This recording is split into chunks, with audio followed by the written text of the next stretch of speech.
All right, what's up? We're getting ready to watch some college football. It's the first bowl game that's getting ready to kick off here in a few minutes. They're just wrapping up the Heisman Trophy presentation. Congratulations, man. Congratulations to Fernando Mendoza. If you ain't watching the Heisman, if you didn't watch his Heisman speech, man, you can tell the young man is raised right, man. He thanks his family, he thanks God, and he's just well-spoken young man. How could you not root for him? He is a phenomenal young man, man. Very emotional, very, like I said, religious, very family-oriented, and well-deserved, man. Well-deserved Heisman Trophy for him. So, yeah, now let's see what they're going to do. I guess they're going to put on the football game. I guess it's supposed to start 8 o'clock, but, of course, you know how these award ceremonies, they take forever because you got to talk to all of them, and you got to announce the winner, and then all of a sudden you got to sit around and listen to them give their speech and everything. So, but like I said, congratulations to Fernando Mendoza as we get ready to watch the Los Angeles Bowl, LA Bowl, presented by Gronk. So interesting bowl here, but got the Washington Huskies from the Big Ten going against the Mountain West Conference Boise State Broncos. So yeah, I was planning on doing my basketball game, but of course I couldn't figure out a TV, couldn't figure out how to get the game on here. So I figured, why not? Let's go ahead and do some bowl game live reaction, whatever. So.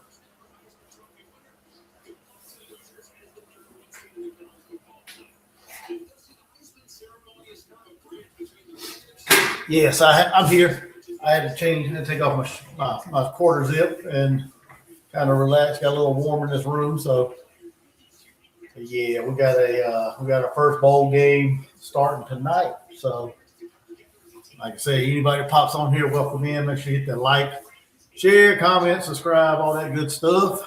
I don't know anything about these two teams. We're just gonna have a good time and hang out. And yeah, what's up? Got a few people in here. Like I said, hit the like, hit the subscribe, hit the comments. Let's go. Let me know who you like, who you cheering for. If you're a Washington Husky fan, let me know. If you're a Boise State Bronco fan, let me know as well. I'm a Gamecock fan. I ain't nothing else to do, so we're gonna get on here and try to hang out with some people and react to the game and just have a good time and see who wins this ball game. Hopefully, it's a good competitive game. Like I said, I don't know much about either one of these two teams, other than what conference they come from. I don't know. I think they're 8-4, 9-4, something like no 8-4 and 7-5 or something like that. 8-4, 9-4 or something. I can't remember what their record was. I saw a while ago, but either way, let's get this bowl season kicked off right. Hopefully, like I said, hopefully it starts off with a good competitive game. What's up, P Digits?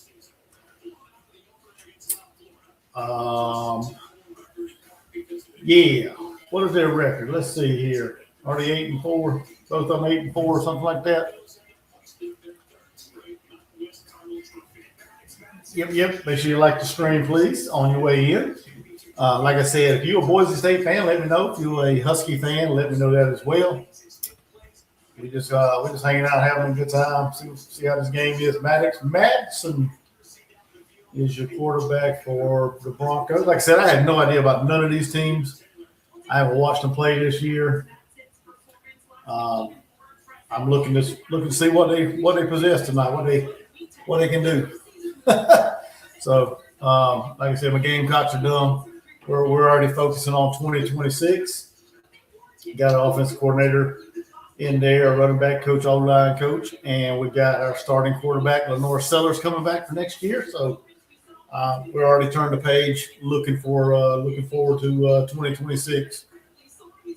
So, and we're trying to get more better players in there through the transfer portal whenever it opens in January. So let me see here, trying to figure out. LA Bowl presented by Gronk.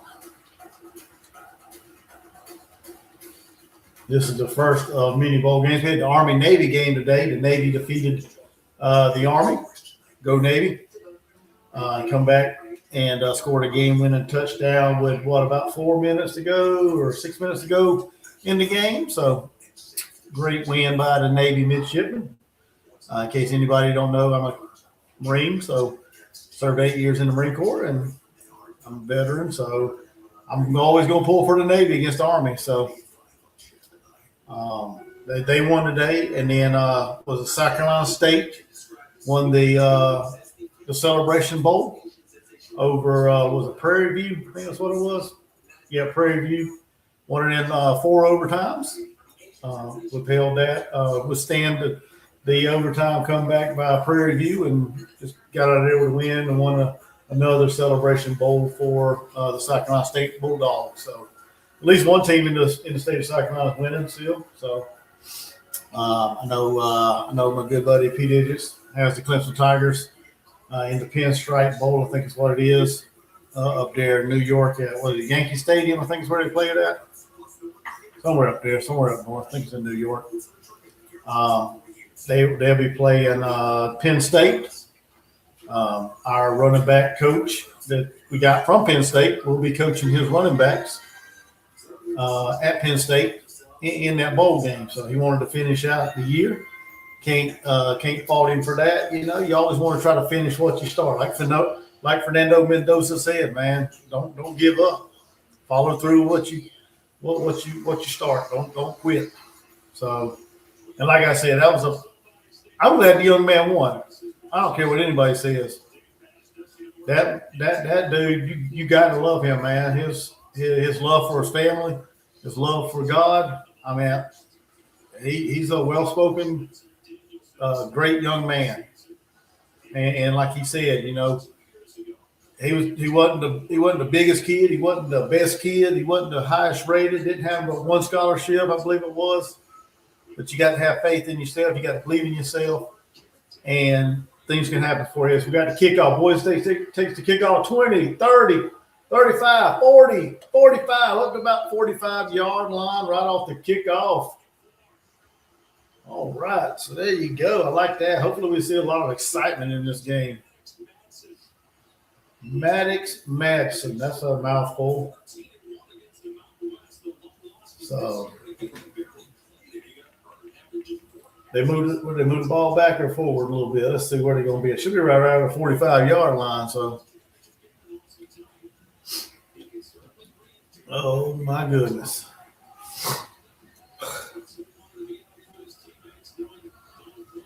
All right, let's see.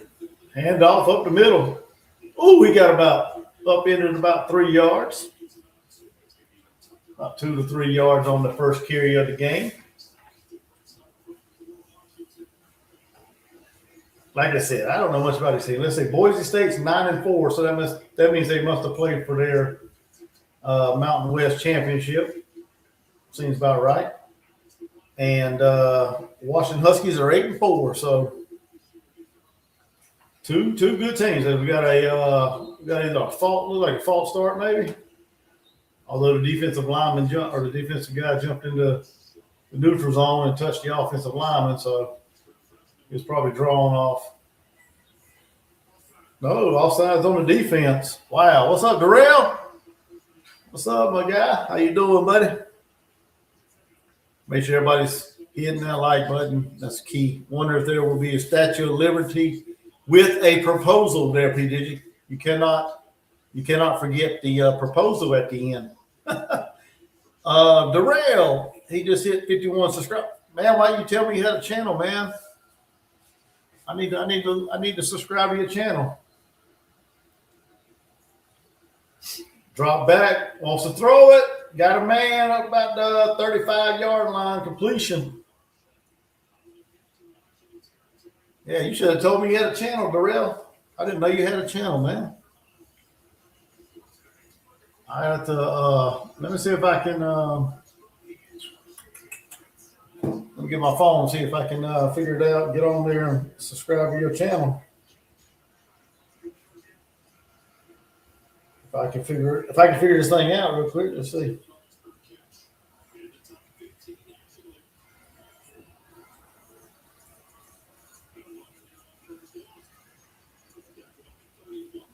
All right, I got you. Yeah, there you go. You got another subscriber there, Darrell.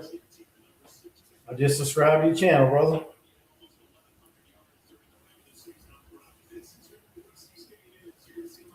I didn't know you had a channel.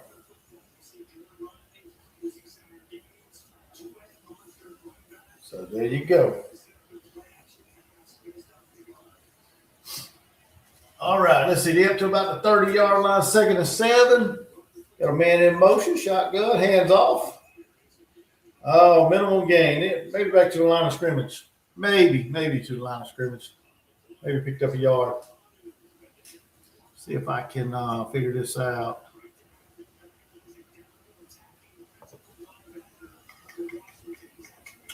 Huh. I don't think I have P digits. I don't have your email, do I, P digits?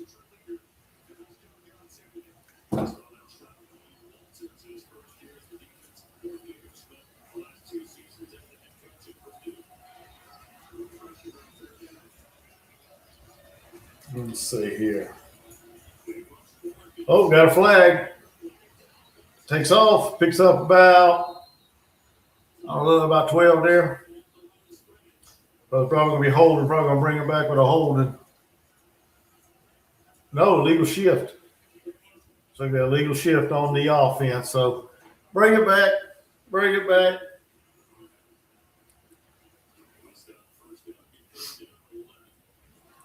Hey, text me your email and I'll send you the link. P digits. If you want to jump on, if you want to jump on and hang on with me, hang up or not hang on. You want to jump? If you want to jump on and hang out with me, send me your email. I don't want to put it into chat. It didn't. Who knows? All these people might try to jump on. Don't even know what they're trying to do. Trying to shut people's channels down. 3rd down and 11. Drops back. Got pressure. Oh, no, he had a wide open guy and he dropped it. Wasn't a good throw. He was under pressure. He would have got a 1st down anyway. And then he's shit talking at the end.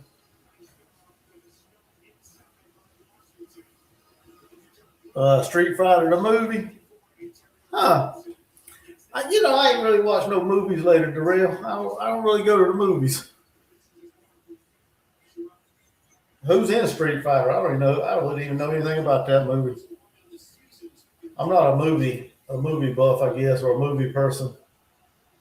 I'm all about sports. So, all right, here goes lining up for a field goal, 52 yards, up and right down the middle. So there you go. Boise State gets on the board first with a field goal. That was a pretty good field goal, 52 yards. Wow. All right, you can see what Washington's made of now. See what kind of game they got. Like I said, I have absolutely no idea about these guys. I don't know nothing about either one of these teams.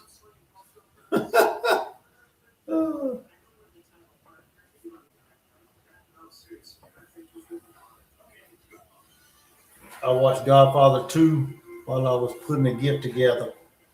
Okay. Like I said, last time I went to the movies, I watched that The Chosen series. That's the last time I went to the movies. That was it last year? I think it was early this year. That's the last time I went to a movie. I can't see spending that kind of money to go watch a movie. It's crazy, ridiculous, the prices. PlayStation 6, when does that come out? I know my son, he'll probably know. I'm probably need to go ask him. He'll probably want one of them next year or whenever it comes out.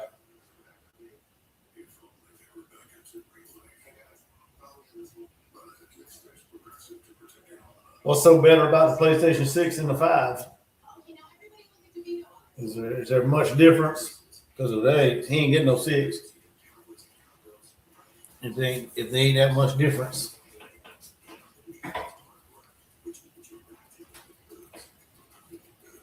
Oh yeah, that's what I do, P. This is what I do. If I go to the movies, 9 times out of 10, I'm going to sleep. I go to sleep. That's my nap time. I'll be in there. I'll be in there snoring in the theater. Between that and like plays, like my stepdaughter, my daughter, she used to be in the drama club and she did all these plays and stuff. And every time we go to a play, I would be falling asleep. I'd fall asleep once the lights go out. I'm out, and I'd be snoring like crazy. So me and theaters and plays, we don't. Yeah, I'm not one that can stay awake a whole lot. So. Place I see you can change the color on the. Oh, hell, that ain't even worth buying, the real. If you got the 5, that ain't even worth buying, man. Yeah, if that's all you can do is change the color on the side of the system, that ain't no. I thought there was like more storage or better. I don't know, better graphics or. But if that's all you can do, that ain't worth the extra money. All right, here we go. Back to action. 11:35 to go in the first quarter. So that was a nice little, probably about a 30-yard drive while ago. About a 30-yard drive by the Boise State Broncos to set up a 52-yard field goal. Now we got the Huskies getting ready to receive the ball. Yeah, there you go. Just paint it. Get you some paint. Get you some markers. Put whatever color you want on there. All right, now why the hell is he holding that kickoff? Is there a wind? I guess maybe a gust of wind come in and blew it off the tee. What the world?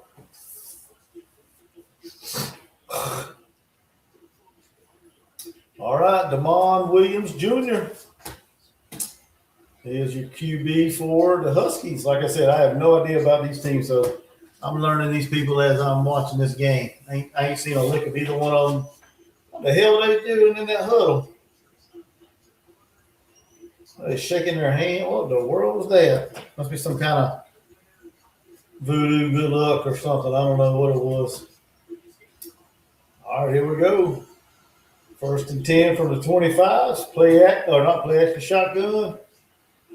Takes off, slides down. Only picked up a couple.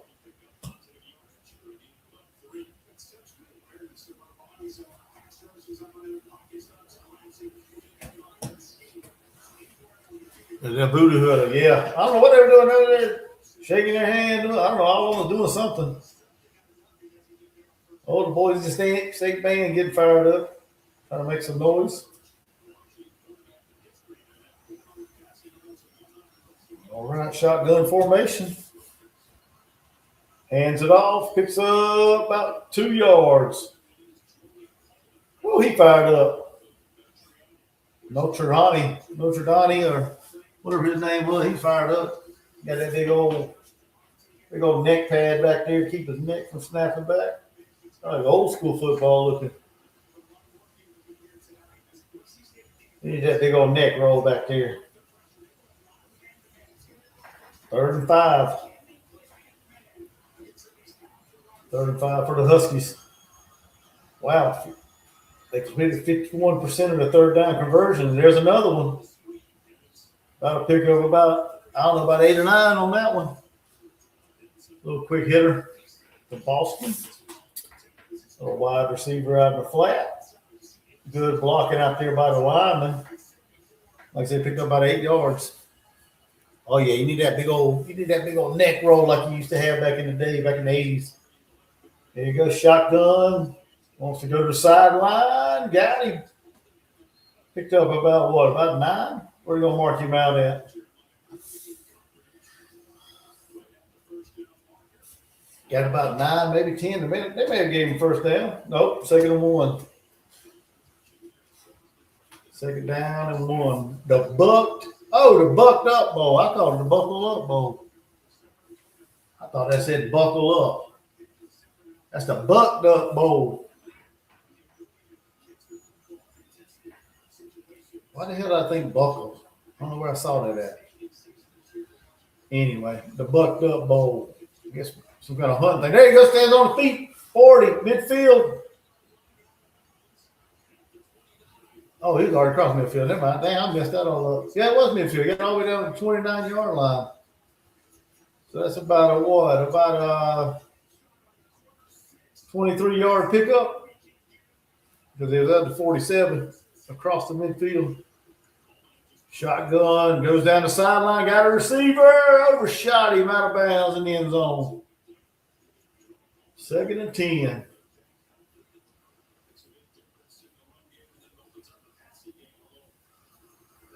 The B1G is represented tonight, Washington, in the first bowl game of the 2025 season. What's up, everybody? Hit that like. Let's go. Come on. Get some people popping up at the end here. Hit the like. Let's go. Subscribe. All that good jazz. Hand off. Dancing around. Got back to the line of scrimmage. They may have given him a yard. Looks like they gave him about a half a yard. All right, 3rd and long. Like I said, they complete about 51% of their third down conversion this year, so that's pretty damn good. And he went right into that line, man. There wasn't even a hole over there. What was he doing? 3rd and 9, 8:20 to go in the first quarter. Like I said, I was trying to do my South Carolina basketball game, the men's basketball game, but no go.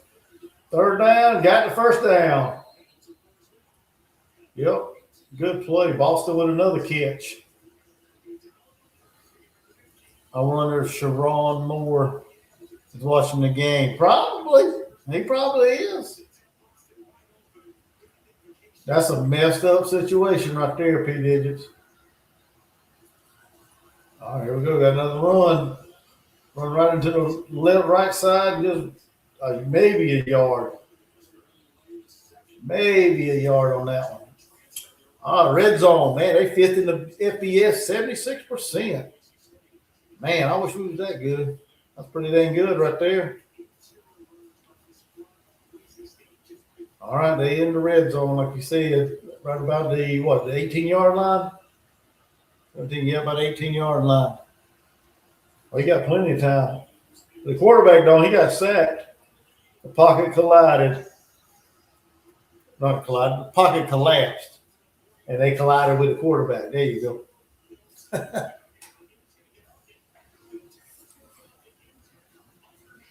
Yeah, he got plenty of time there, PD. He got plenty of time to figure out what he's going to be watching. Oh, yeah. Well, he's a damn idiot, man, first of all. Well, for many reasons, but he's a damn idiot. He deserved to get caught. 3rd and 13. Bring the pressure up the middle. Scramble, get out of the pocket. He's going to be short. Oh, no, he got knocked forward. Holy shit. Wow, he got knocked forward. If they would have stood him up, he wouldn't have got it. He got knocked forward for a first down. Wow. A long 3rd and 13. He scrambled and picked up about 14 yards on that. So, hey, if any Washington Husky fans in here, what is that ribbon on the back of the helmet for? If we got any Husky fans in here, let me know. Let me know. Curious about that, because that kind of looks like they're reviewing it. To me, it looks like a cancer ribbon, and I don't know which one it is. So if you're a Husky fan, let me know what the significance of the ribbon on the thought the first bowl game, not to the 16. Nah, this is the first one there, Quentin. What's up, buddy? Welcome in. My channel member Quentin Broom. And my channel member P. Digits also. I forgot to say that earlier. He may be short, but the first game's tonight. I didn't even realize it to the day. I think somebody said, I read it somewhere or saw it somewhere talking about the first bowl game.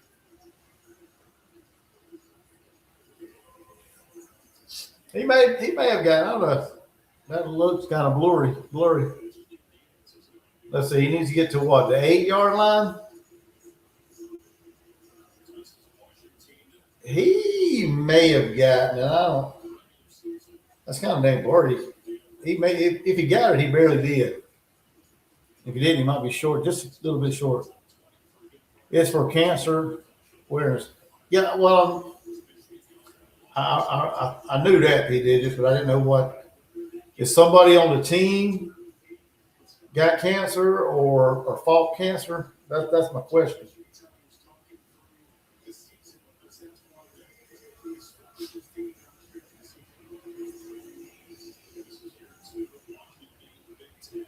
Because I don't see the Boise State. Yeah, they gave it to him. I don't see the Boise State team have it on their jerseys or on their. Well, yeah, that's the Washington guy. I don't see anybody for Boise State with it, so that's why I was curious.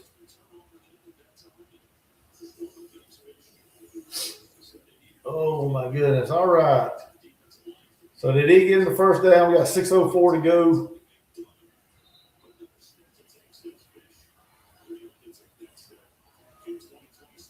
Mia Hammett, a soccer player. So one of their soccer players had cancer or is battling cancer. Oh, we got a hold right there, man. That should have been a hold on that dang.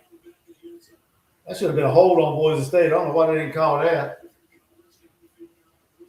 It looked like they did.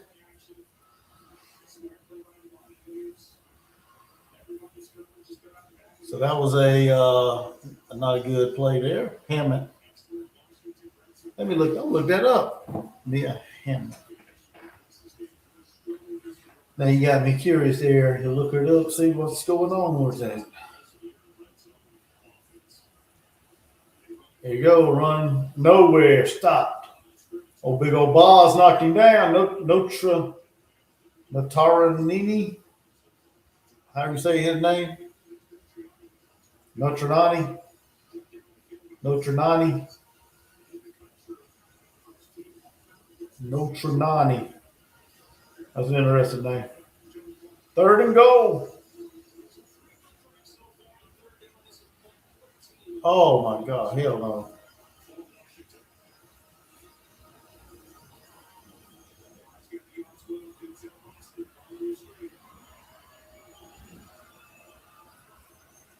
All right, play action. Wants to throw it. 3rd and goal. Pressure, sack, dropped back about the 16-yard line. Woo, Notranini. Notranini.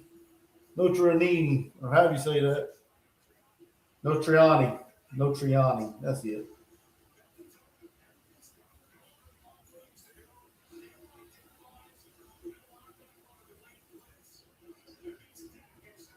Let's see if I can. That's the images. I don't want to read about it. Kidney cancer. Wow. 21 years old, man. That's crazy. All right, we got a tie ball game. 33-yard field goals up and good. So there we go. We got a tie ball game. So both teams put together a drive. Washington's was a little more successful, I guess it was, and got down to the red zone and stalled out. Good defense by Boise State. Notraini, or how do you say his name? Was able to put pressure on the quarterback, sack him, and keep him out of the end zone. Made 2 good plays down there in the red zone to keep him out of the end zone. And Boise State had to settle for, or Washington had to settle for a field goal. So, like I said, we got a 3-3 ball game in the first quarter. Got a couple comments. Mia Hamm passed away. No, not Mia Hamm. No. That sounds like her. Nah. Mia Hammett. She's a soccer player for the university. She was a soccer player for the University of Washington. University of Washington, the Huskies. She was a junior.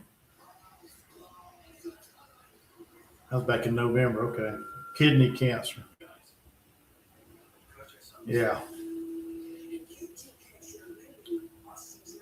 Heartbreaking, man. Heartbreaking. That's cancers are a cruel thing, dude. A cruel disease. They don't care who you are. They don't care They don't care. It don't care what race you are, your your your uh,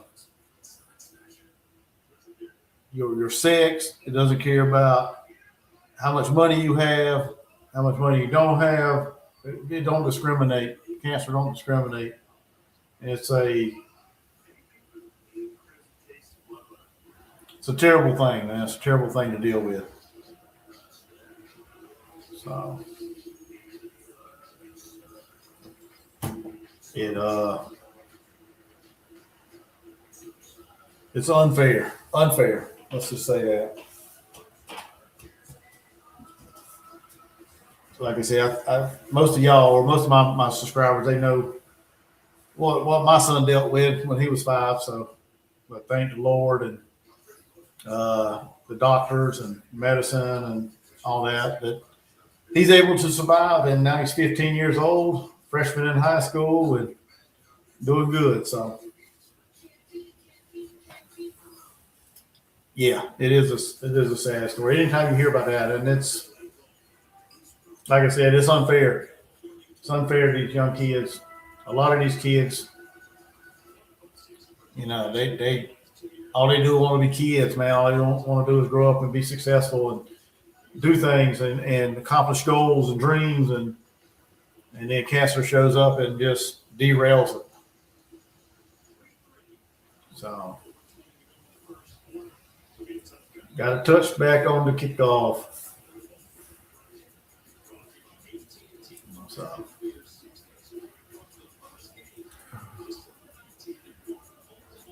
Oh, I know what you're talking about. Oh no, he said December 16th. No. So next Friday we got the playoffs starting. Next Friday got Alabama and Oklahoma at 8:00. At 9:00 we got Alabama and Oklahoma. I'll be here doing that game for the college football playoffs when they start next Friday night, and then it'll be on the next day too, Saturday. Got a lot of games on Saturday as well. So as far as the college football playoffs, when's the Pinstripe Bowl there, P Digits? Yeah, exactly. That's all these kids, man. I mean, just they're young, got the whole world ahead of them. They think a lot of dreams, a lot of aspirations, a lot of goals they want to achieve and accomplish, and then, like I said, next thing you know, everything's derailed, man. It's totally unfair. My oldest son, Zachary, he had a good friend of his that he'd known since birth. They grew up together, played soccer together. He passed away in 2018 of cancer at the age of 12. So life's unfair, man. Sometimes if you got healthy kids, love on them and be thankful. Which game there, Quentin? This game we watching tonight? Hell, I don't even know. Is there a Callaway's challenge for the bowl games? If so, I done screwed up and ain't entered nothing. I didn't even enter the game last week or was it championship weekend? I didn't even enter it then. We up to about midfield. Boise State's up to about midfield. Let's see here. Oh.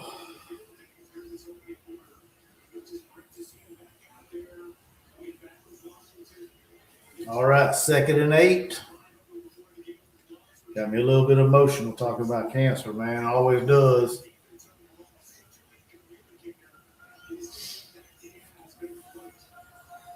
What was I looking at?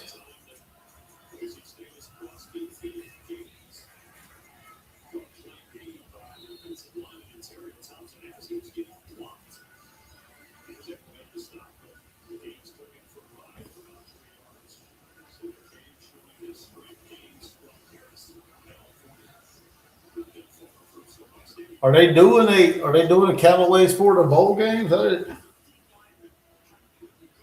Bowl pick 'em.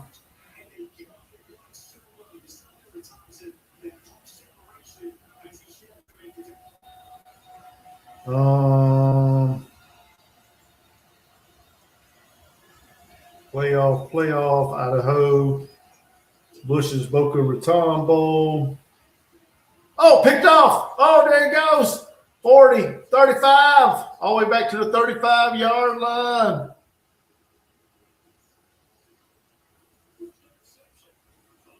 Interception. Boise State just threw a pick. No, the bowl game. This bowl game's not on there. This bowl game's not on there, Quentin. Oh, it's a new fee?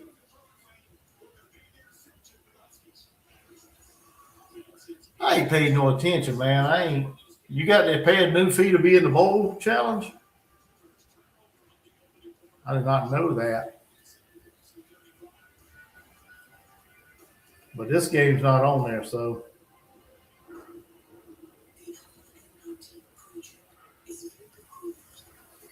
At least I don't see it anyway. I've never been through it twice. They got a Snoop Dogg Bowl. What the hell? Snoop Dogg Arizona Bowl. What in the hell? Miami and Fresno State's in that game. They didn't let anybody have a bowl game. People just need to get you a bowl game. Get you a naming rights on the bowl game. Dang, Clemson's a 3-point favorite against Penn State. Looking at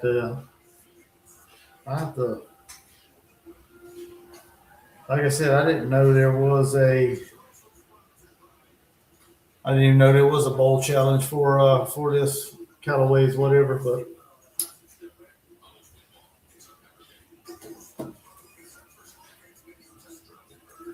I don't even know if I'm gonna play. Is it part of the same thing, or do you win something different?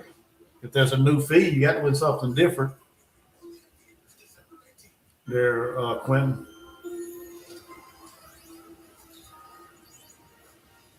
Well, that's on the Callaway. That's on the Rob and Jackpot's Callaway Challenge there, P. Digits. I don't know what the actual spread is now.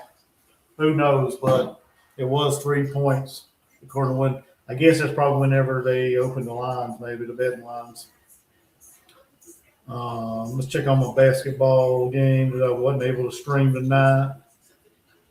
Pissing me off. Damn, Sacramento barely beat the Citadel. That's fucking embarrassing. 62-51 with about 3 minutes to go in the game. That's embarrassing as hell. No, I'm probably glad I didn't watch it. I'd be stressed out. I'd be having nightmares of the football game when the Citadel beat us. What was that back in what? 2014 or whatever it was. Whenever they beat us, got Sean Elliott fired. I don't know. I don't know if people just know who that is or not. I'm not even sure if I know who that is. Tim Tuffle. I'm not even sure if I know who that is there. Quentin. So it's a new contest. Okay. So you pay money. Is it a different prize, I guess? Is it the same rules there, Quentin? You pay $20 and the winner gets whatever, 70%. Like I said, I've been trying to get to bed early because I've been getting up at like 3 o'clock in the morning and going to work. So I haven't had time to watch any of Jackpot and Rob's like live streams. So I guess I need to go back and check it out and see if I want to play or not. Maybe I can ask the deal maker. Deal maker may know. Let's see here. Oh yeah, he just undercut that throw and just picked it off. Took it back and said all the way down about what, the 35-yard line. Alexander. Got about a minute left to go in the first quarter. The Bucked Up LA Bowl. They're about the 34-yard line, so they already in field goal range. That dude already hit a 52-yarder. Quarterback run, nowhere.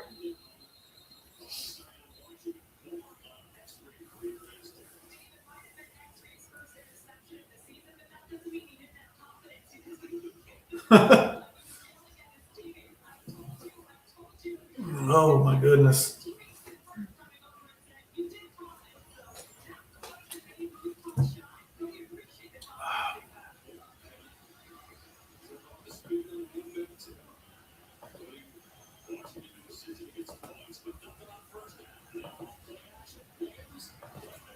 Got Boston. Oh, he dropped it. A little high, Boston.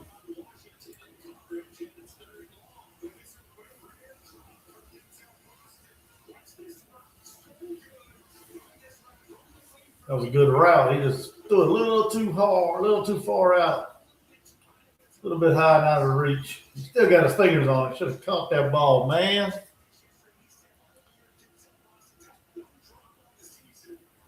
Price depends on the entries to forms total. I think it's $20.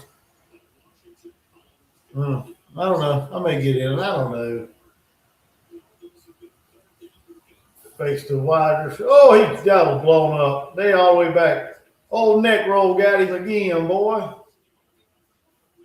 They might be out of field goal right now. They're all the way back to about the 40-yard line. Wow. That was a busted play, man. Oh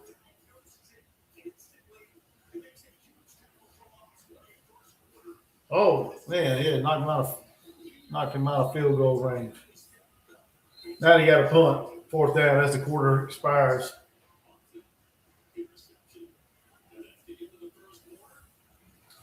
So there you go, into the first quarter.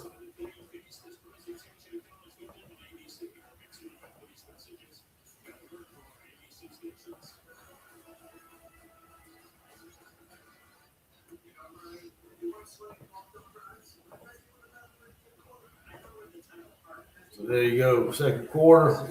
Second baseman, home run, Clemson 45 years ago. They played for the Tigers. Tim Tuffle. That name sounds familiar. Sound familiar.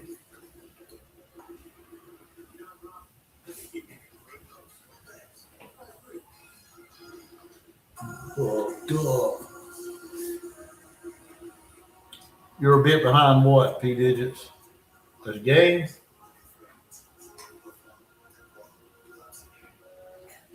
Oh man, what's up, everybody? Welcome in, welcome in. Make sure you hit that thumbs up, please. Checking it out. You're a Husky fan, let me know. If you're a Bronco fan, let me know that as well. Just let me know you're in here, man. Got a couple of my regulars in here. Usually come and hang out. Some good guys on here. Usually come hang out in my live shows and my live streams. So let me know if you guys are new.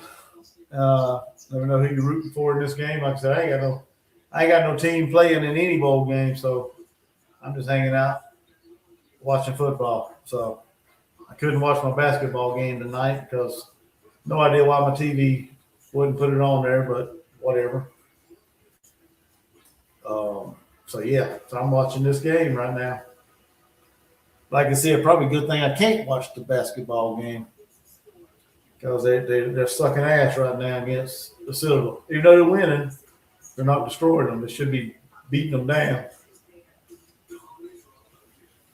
So I figured I'd do this game and just hang out with whoever decides to come in here. I didn't even know if I was going to get anybody to come on. So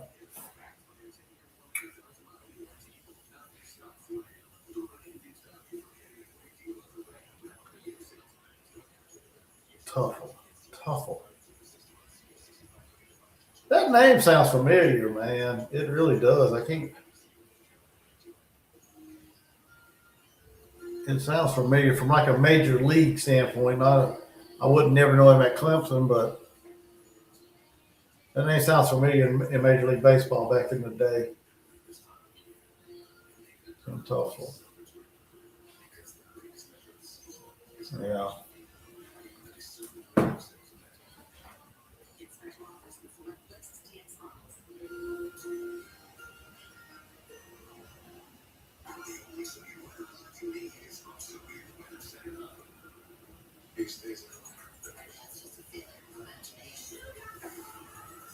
Played with the Mets. That's probably where I've seen him at. I think he played for the Mets there, P. Digits. Maybe. Let's see.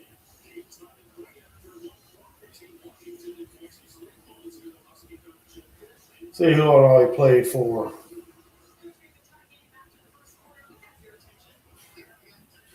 Played for the Twins, the Mets, the Padres, and he coached the Mets.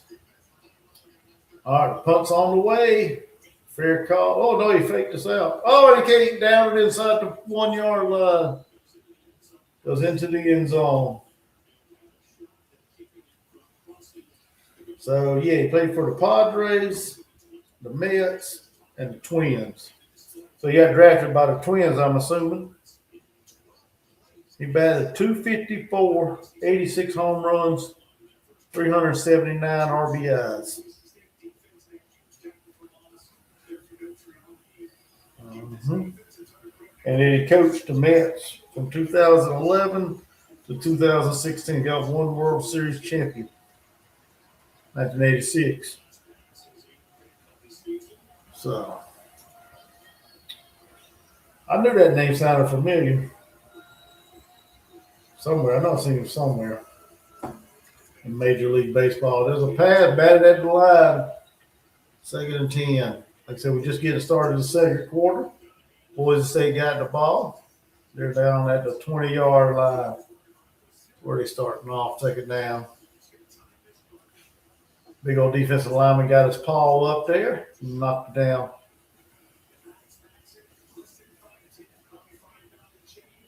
All right, 2nd and 10. Matson under center, hands it off up the middle. Oh, he picked up about, 2 or 3 yards on that one. As he was upended. He gained 4 yards, they say. So there you go. Even better for him, I guess.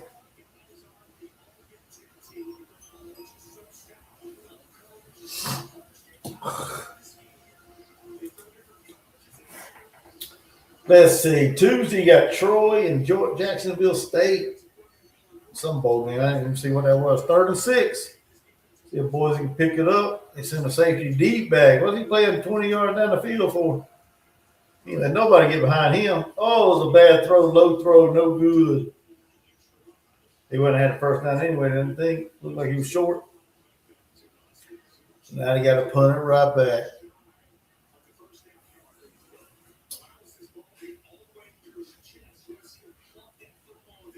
I don't think he would have got a first down. Clemson was lucky to get by Troy. So you think Jacksonville State's going to lose then? He goes a rugby style punt. Oh, how did he miss that? How the heck did he miss blocking that? 28-yard line. Where are they going to start? Dang, I thought Washington was going to block that one. They came close. That rugby style punt, that can be dangerous, man.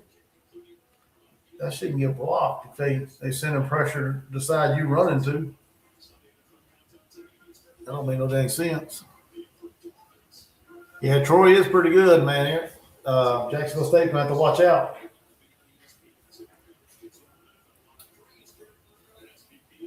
Yeah. All right, Washington with their first possession of the second quarter.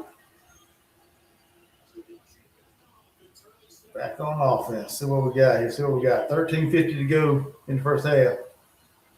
Hands it off. Up the middle. Picked up about 4. No, about 5. Almost 6 yards on that. So Troy gave Clemson hell of the year. They went to the championship. Yeah, you got to watch out for them Troy.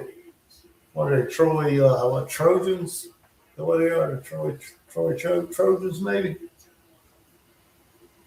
You got to watch out for them guys.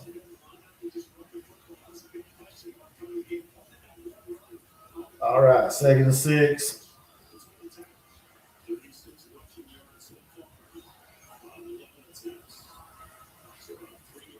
Hand off. Met at the line, dropped in the backfield. They may have gave him the line of scrimmage on that, but if not, he lost about a half a yard.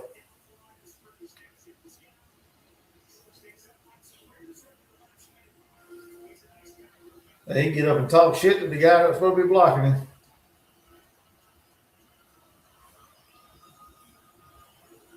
All right, shotgun 3rd and 7. Wants to throw it. Got pressure. Takes off. Oh, picked up about 2 yards. 3 yards almost. The pocket collapsed on him. He was able to squirt out of there and get a couple yards to make it 4th down and about 5. So barely beat them 27-20. That's was down late in the game too. The struggle was real. Yeah. Man, that was a quick possession, 3 and out.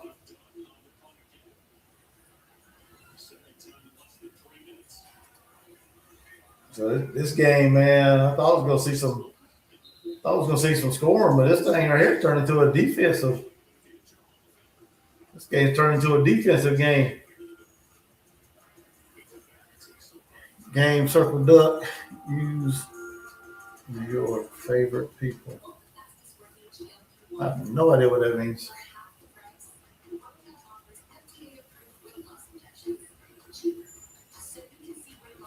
No idea what that means there, Quentin. Oh, I'd like to lose about 20% of my weight. I might lose about a lot of it.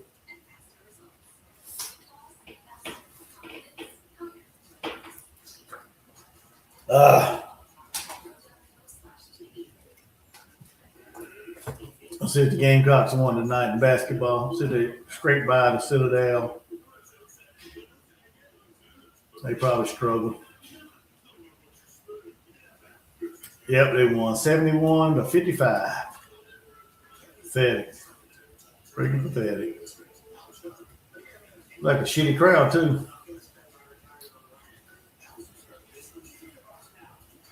Let's see what they say. Ain't no way in hell they had 10,000 people. That's a damn lie. Ain't no way in hell they had 10,000 people in that game. I went to the Virginia Tech game, and they said we had 9,000. That didn't look like no 10,000 people in that video. Man, there ain't no damn 10,000 people in there. That's a lie. The people with them clickers, man, they double clicked every time somebody walked in. Man, no way we had 10,000 people for a men's game.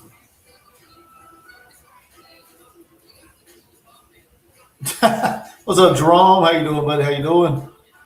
They might be doing something free. Ain't no way in hell they got 10,000 people.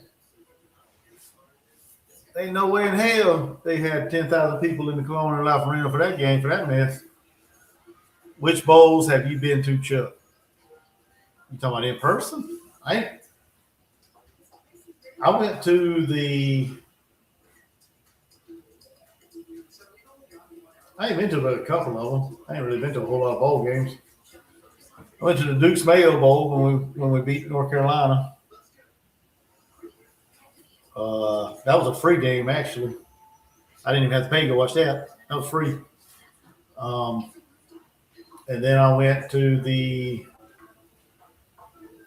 Was that free? I think it was a free game. Yeah, I think so. I went to the Gator Bowl.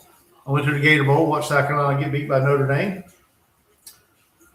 Interesting story there. I drove all the way to Jacksonville. Got up at 3 o'clock in the morning. I think it was 4 o'clock in the morning.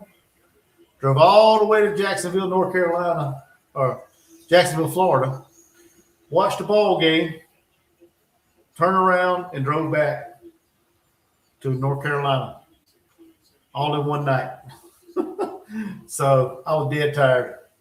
But yeah, I went to the Gator Bowl. I went to the Duke's Mayo Bowl. I went to the Citrus Bowl last year. I think that's the only 3 I've been to. Me and my son went to Orlando last year. Me and my son, Zach. He went down there with me. Drove down, spent the night, got up, watched the bowl game, spent the night, got back up the next morning and head back home. So that was a long drive. That was a little long drive.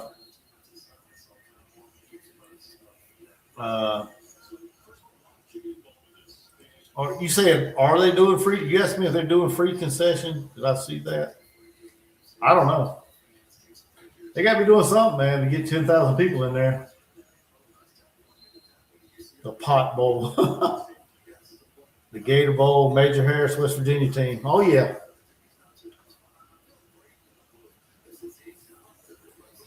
But we ain't got to worry about going to the bowl this year.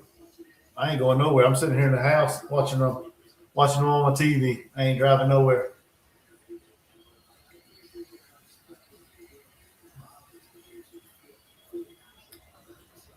Yeah, I went to the Mayo Bowl. Like I said, it was free.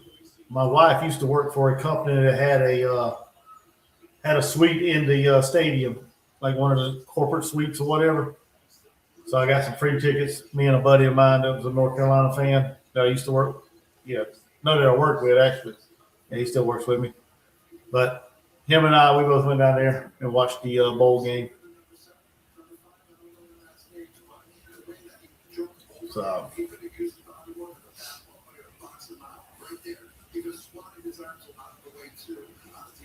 I think the most exciting one though was the dang Gator Bowl.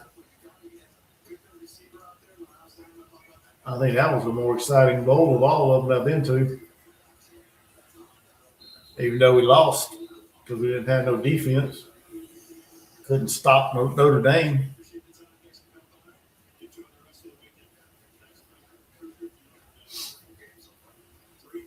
It's a boring game so far, dude. All we doing is punting the damn ball.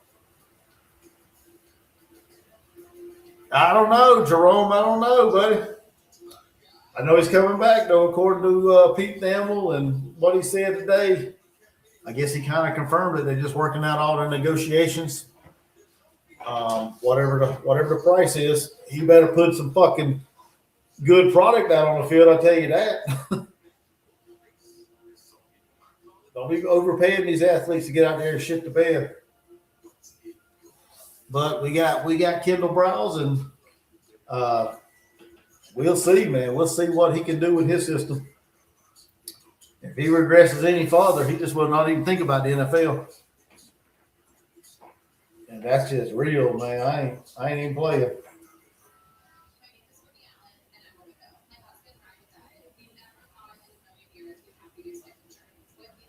His QR code to his bank account is created and ready. Oh, Merry Christmas there, Hickman boys. Got that coming up in a week and a half, or right around a week and a half. So hope everybody's in the holiday spirit, and hope everybody has a great Christmas.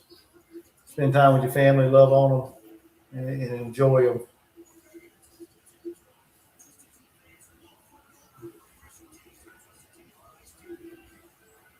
How much talent Duckworth has? Woo.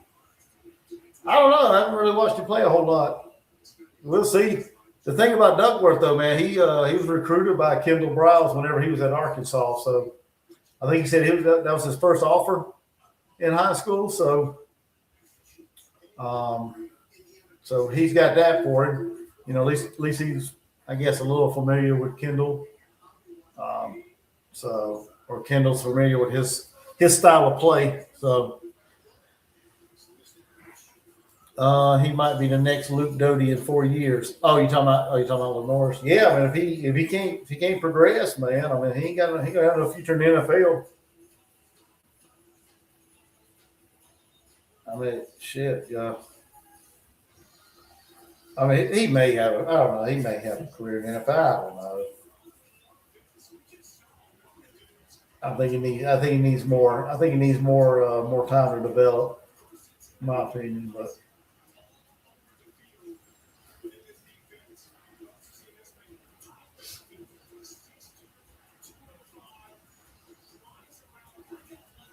oh man.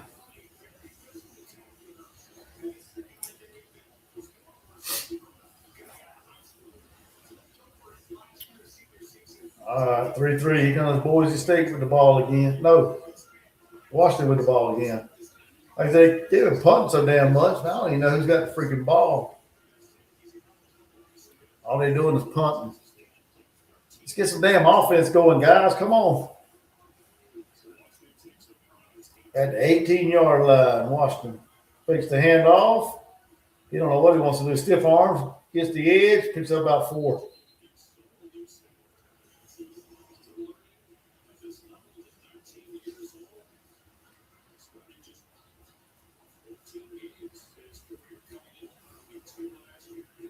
He must be a redshirt freshman. He only played 2 games last year and 12 this year. So, yeah, you got to be a redshirt freshman.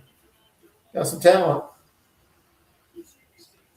He ain't no Michael Penix Jr., but he's a junior. Something. What was it, something junior? He ain't no Michael Penix, though. Fakes the handoff, drops back, got pressure. Goes deep down the middle, wide open. God damn, that dude was wide open. What the fuck? There ain't wasn't nobody near that dude. What the hell? We got an Alabama fan in the crowd giving high fives. What the hell? Denzel Boston, 78 yards. Wow, dude, that dude, he could have been more wide open. If he'd have dropped that ball, boy. Wow. DeMond Williams just unleashed a 78-yard bomb to a wide open Boston. Holy cow. I just talked about some explosiveness. There you go. There you go. Now we got some more scoring. How'd you get that thing wide open? Let's see here. Oh, he come off the edge. And that safety just he bit on something. The tight end. Oh yeah, he just ran by that dude. Yeah, he went with the damn tight end, and the tight end was covered by the other guy across the field. What a busted ass coverage. Holy cow. That's the easiest touchdown that dude ever had.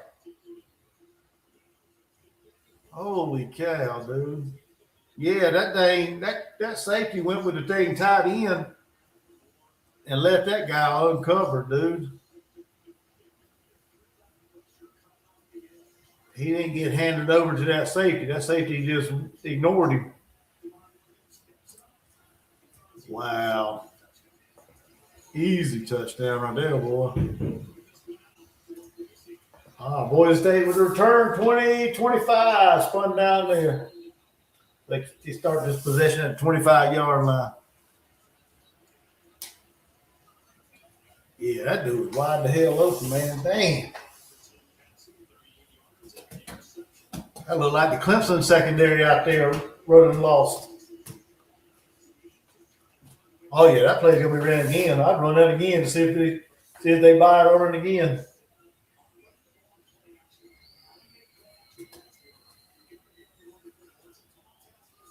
All right, come on, Boise State. Put up some points now. Let's go. I don't see good. I don't see a shootout. I see a bunch of points. Make this game excited. Fakes the handoff. Wants to go. Oh, checks it down to that big old tight end. So lowers his head, picks up about 8. And then he wanted to put his nuts on the dude's helmet. Second and 2.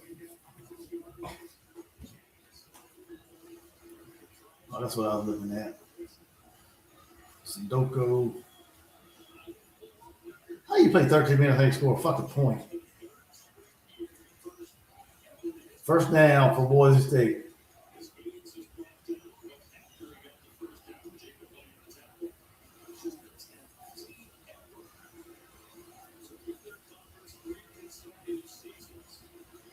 We shot 23 fucking 3-pointers tonight. Only hit 3. Y'all need to stop shooting that shit.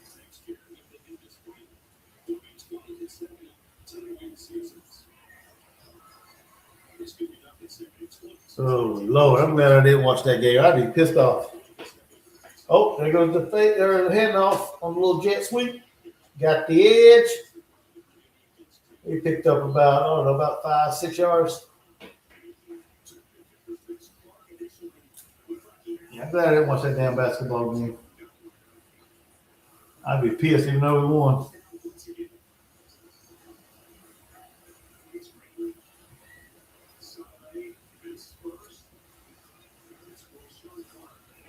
All right, 2nd and 4.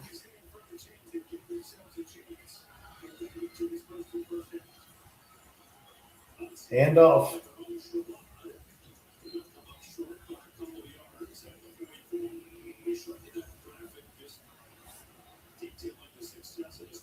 Third down. Should be about 3rd and 2.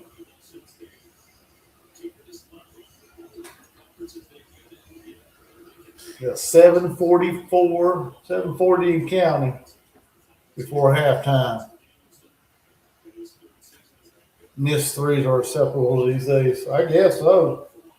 We only made 3 out of 23, so that's piss poor. You quit shooting them if you ain't hitting them. First down on 3rd and 2. Picked up about 4 yards on that. So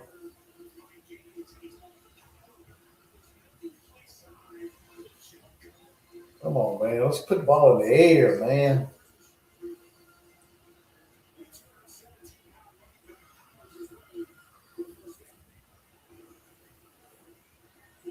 So 1st and 10.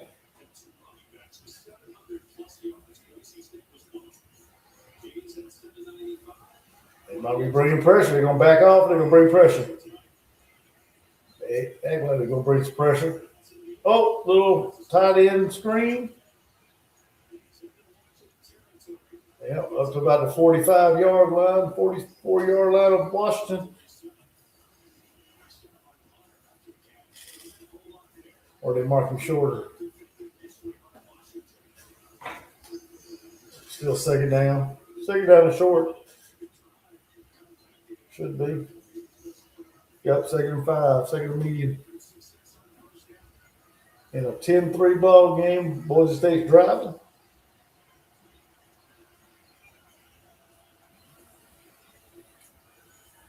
That looked like a little quick movement there.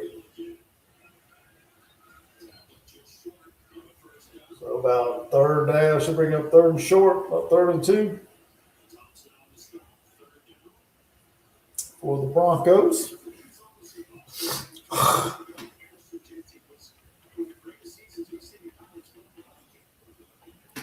P-Digits, I put the link in here if you want to hop on. If you want to hop on. Oh, Clemson beat Mercer tonight. There you go. Good job. Good job to the Tigers. They beat Mercer. They go running back out the backfield. Nope. Cannot connect. So that's going to bring up what? 3rd down or 4th? 4th and 1. So there you go.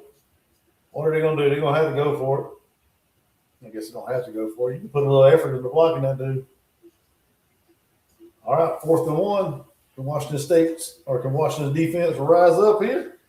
Turn them over on downs.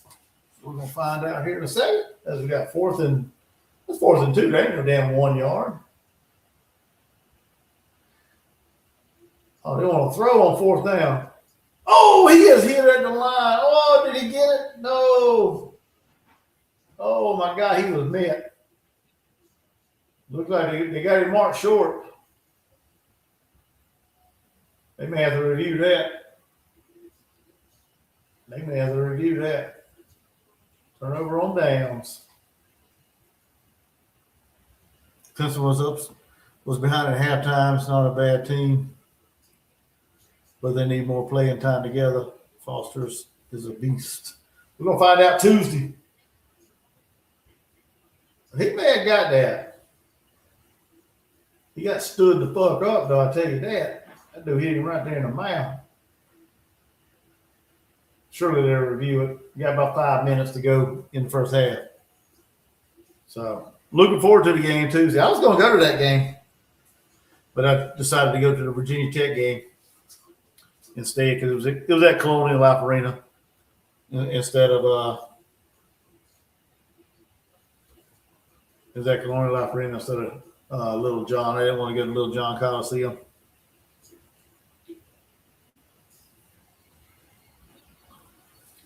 Didn't want to go to Little John Coliseum as I went to Colonial to watch them play Virginia Tech. Yeah. I can't wait, man. Can't wait Tuesday night. We'll see what we got. See what we can do with you guys.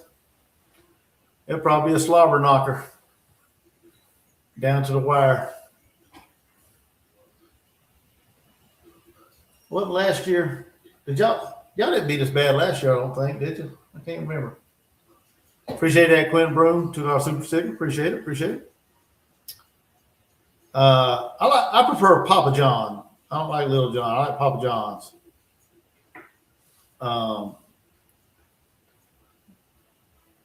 So I have been to Little John Coliseum one time back in 1992. I went to see a concert there when I was in high school. I can't remember who it was. It was a country concert. That's of course, but I can't remember who it was. Little Texas, I think it was. That's who their artist was.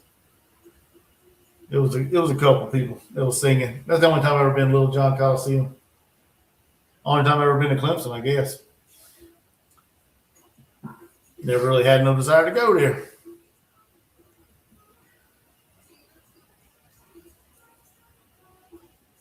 But hopefully it'll be a good game Tuesday. Hopefully we don't shoot 20, 25 three-pointers. If so, we're going to lose by freaking 20 points. Because we suck at rebounding. Hell, we probably got out-rebounded tonight. Let's see. This team's horrible at rebounding. They just stand around and watch the ball come off the rim. Whenever they shoot offensively, they just stand there. Oh, we barely got the rebound margin, 40 to 32. These guys, they just stand around and watch the ball come off the rim, and they didn't review? Or did they review and they just come up short? But yeah, our basketball team, they'll watch the rebound, the ball come off the rim, and they just stand there and look at it.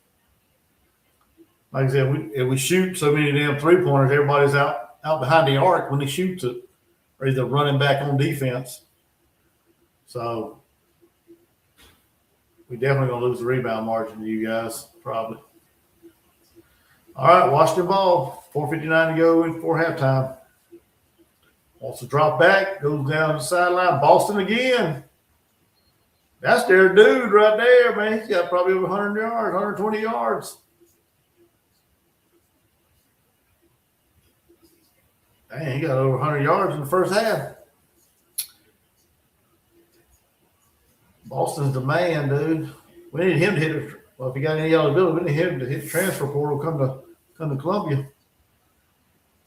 He got 122 yards on 5 catches. Wow, that's crazy. And he went to the sideline. Looked like he got dinged up a little bit. Good run off the right side, about 6 or 7 yards. Oh, now we got some extracurricular activity going on. Boise State pissed off going to get the ass beat. Got some extra chirping and talking.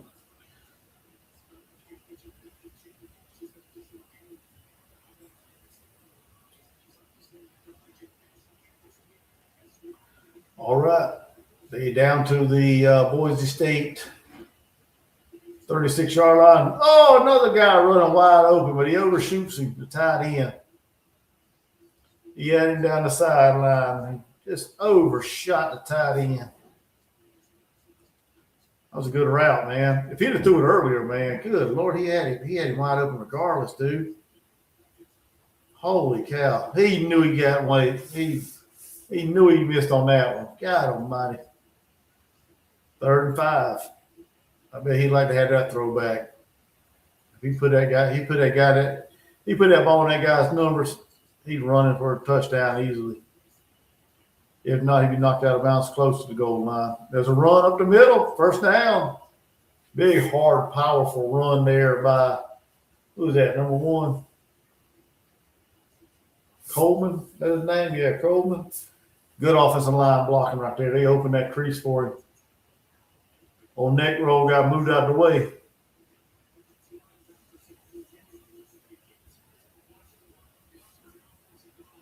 Good, powerful run, man. He didn't with no wasted movement on that. He just hit that hole and just ran downhill. Tight end screen out in the flat. Picked up about 7, 8 yards.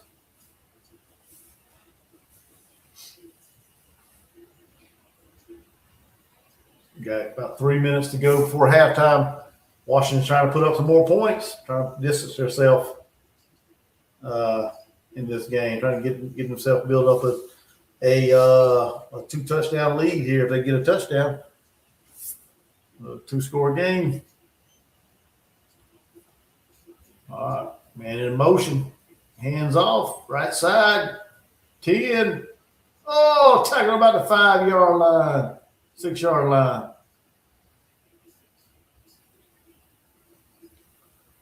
Oh, yeah, they're gashing them now.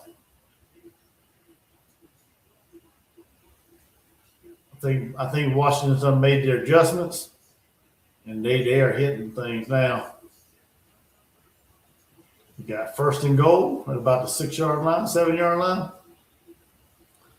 So, like I said, Washington with the ball. 6, roll out. He wants to throw it. Ooh, did he catch that? Holy cow, touchdown.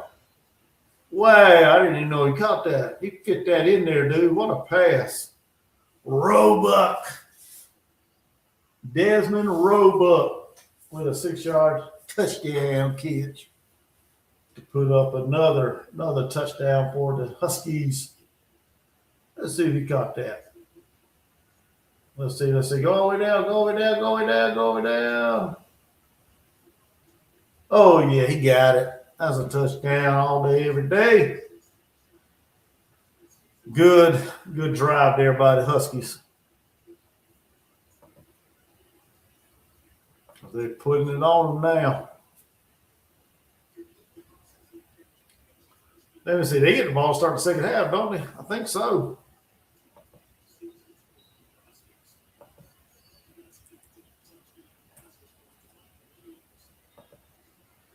So two touchdown drives by the Husky to separate them by 2 scores, 17-3.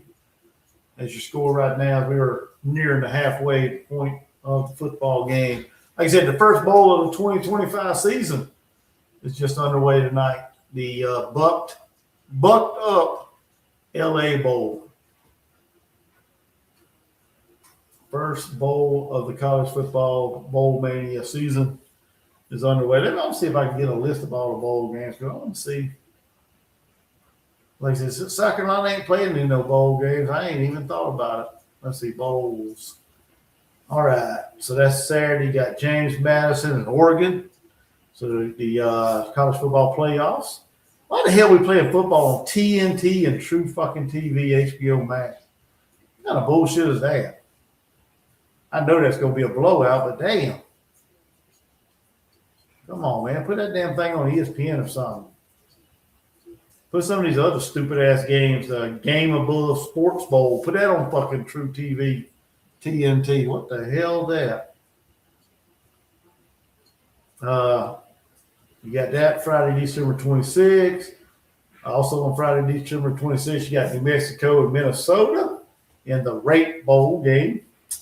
Then you got Penn State, Clemson, Saturday, December 27th. That game's going to be on ABC, the Bad Boy Moors Pinstripe Bowl. I may live stream that game. I'll be on vacation, so I go on vacation the 23rd. Well, actually, that weekend before, like next Friday's my last week. And then I'm off for 2 weeks for Christmas and New Year's. So, then on Tuesday, December 30th, you got the Liberty Mutual Music City Bowl, Tennessee, Illinois.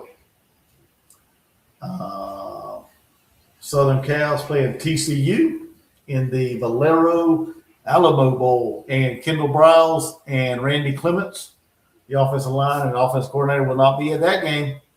They are locked into South Carolina. They're not going back to coach at TCU. They're done there. They're locked in. They're going to get the playbook locked down. They're going to get everything right, get everything ready to go for when the players get back on campus after their Christmas break and get this stuff rolling for the 2026 season. Like I said, I already moved on to 2026 as far as, college football, the Gamecocks. So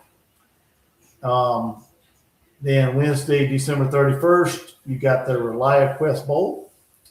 That's Iowa and Vanderbilt. That's New Year's Eve day. Then that evening, you got Michigan and Texas in the Cheez-It Citrus Bowl. Then you got that evening as well, you got Nebraska, Utah in the SRS Distribution Las Vegas Bowl. Try saying that a lot. And then you got your Ohio State will play a TBD. So it depends on who wins, I guess. And Indiana, Thursday, January 1st. Indiana's playing somebody too, so it depends on who wins. It can't be all damn bowl games.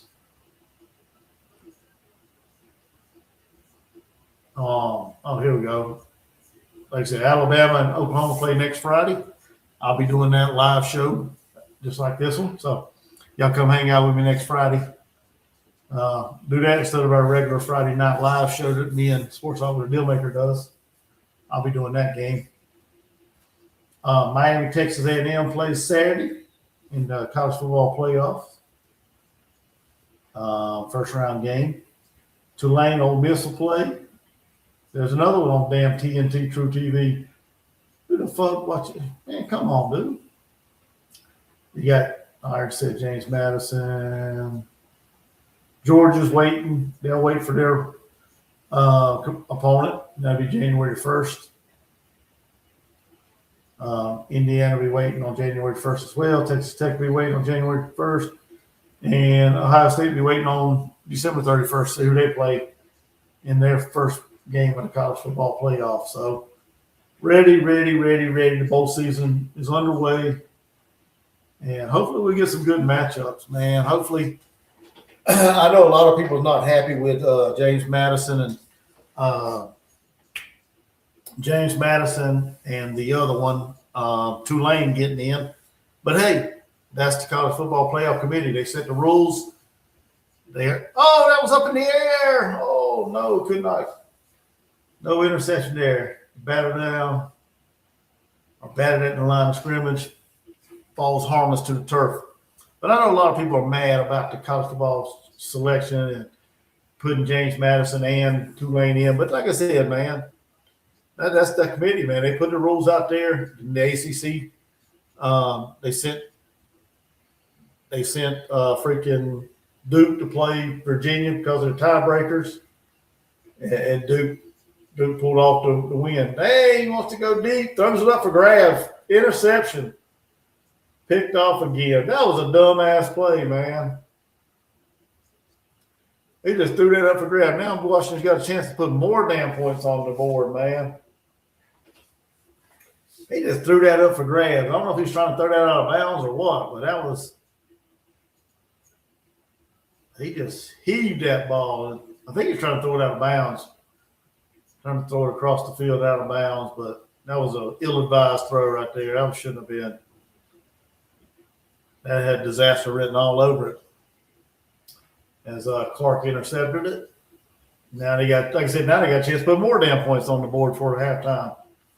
Not a very smart play. Got a minute and 39 seconds to work with, and they got 3 timeouts.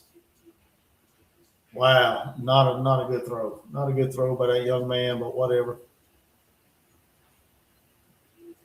They had the 35-yard line of Boise State. Hell, Boston will probably catch a touchdown here. Let's see. Play action, bring the pressure. Wants to throw.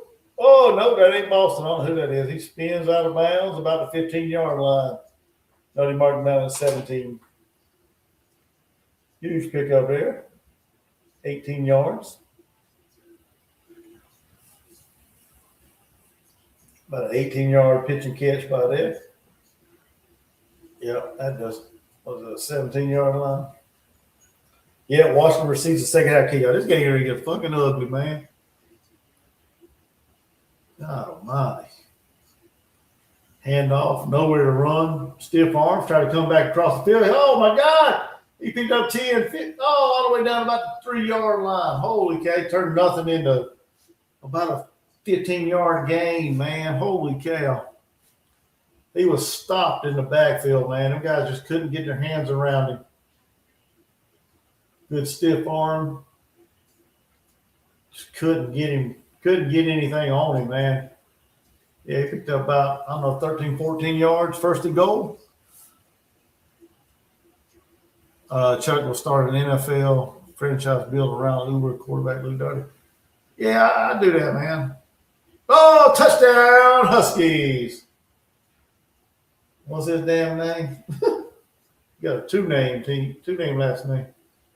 Raiden Vines Bright with a touchdown, a little 3-yard touchdown, pitch and catch. This game get out of hand, man. It's already 23, getting ready to be 24. They get the ball to start the second half. I don't see Boise State hanging on this team, man. Washington's they're just too much for this team, dude. That damn quarterback needs his ass whooped throwing that shit a while ago. Now it's a 3-touchdown lead. Got a minute and 17 seconds to go. They get the ball the second half. Hell, they may get it again if they throwing it. They better run the damn clock out. Boise State better run the clock out.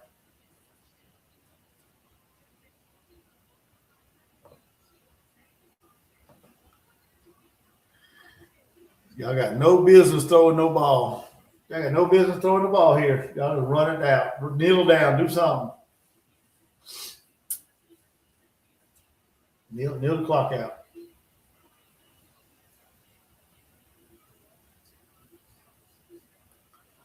Sure, dude. Oh, man. I'll let you run my defense, Quentin, and I'll let PD just run the offense. There you go.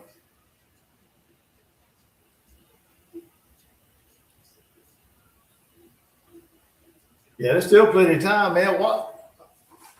Boise State, man. They score around and go give them another chance to score here in this first half. And both teams got all 3 timeouts. I have no idea why you're hanging on these timeouts.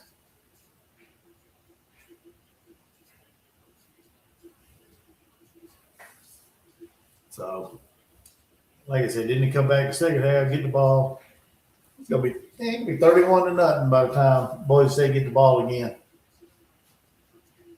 They better kneel down. Don't y'all throw that damn ball. Unless it's a sure thing. What song mentions Boise, Idaho? Oh shit. Boise, Idaho. I've heard it. I know it. If you tell me, I probably know it. There's a song that mentions Boise. God.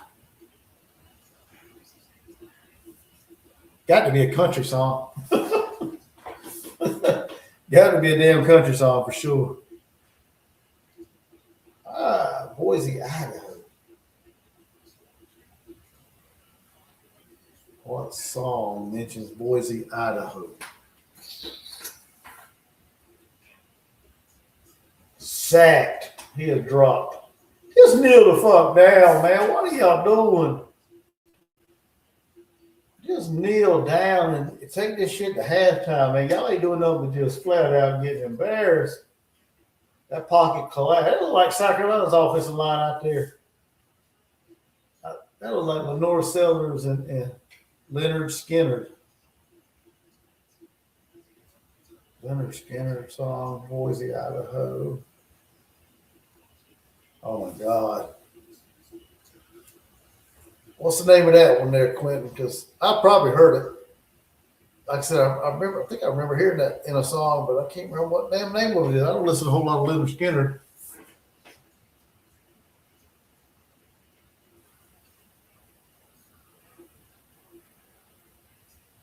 It ain't Freebird.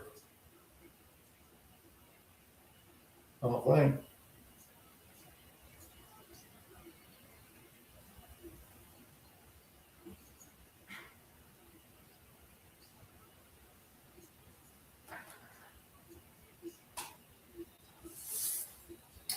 All right, who's calling timeout?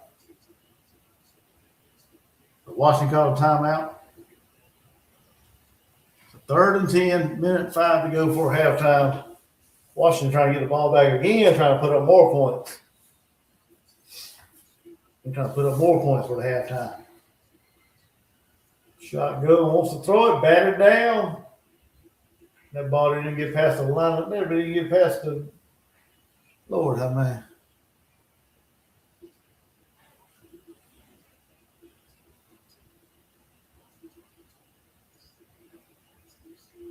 What's your name? Oh, what's your name? Okay. Yeah, I've heard that song.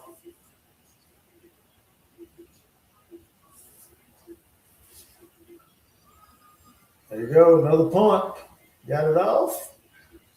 Fair catch right around the 32, 33-yard line. They got 54 seconds. 54 seconds left before halftime. Can they put up another touchdown? Hell, who knows? I'd be willing to bet. If I was him, I'd be slinging the hell out of that ball. I'd be going deep. I'd run that play they did earlier where that dude was wide the fuck open.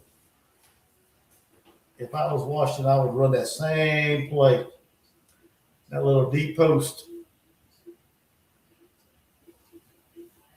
Let's see if that guy can cover.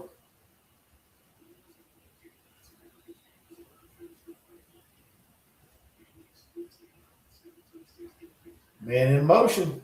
Empty backfield. Looks like they're bringing pressure. Quick strike out there to the wide receiver. Nowhere.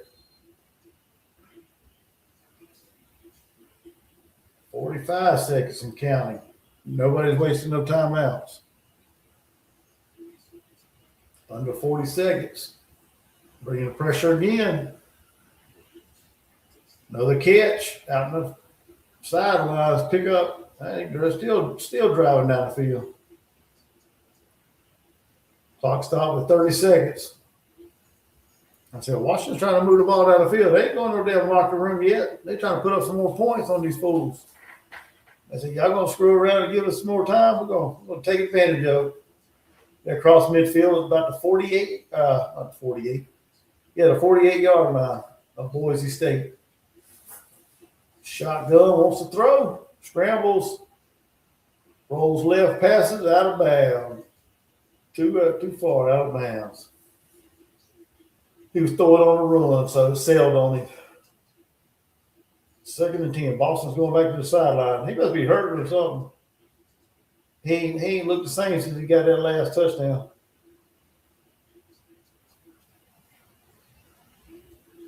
Since he had that last catch. And he's got 165 yards, about 120 or 130 of us to Boston. Got 24 seconds to go. Need probably another 10 yards, 15 yards to get in the field goal range. Oh, got a legal formation. Should be a legal formation on Washington, so they'll back that up 5 yards. Yep.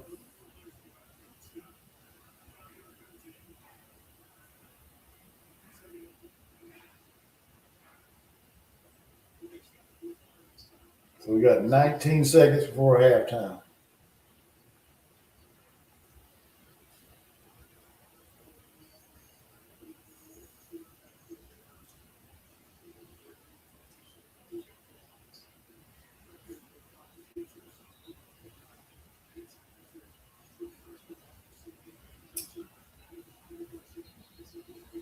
Hold on, that clock started, didn't it?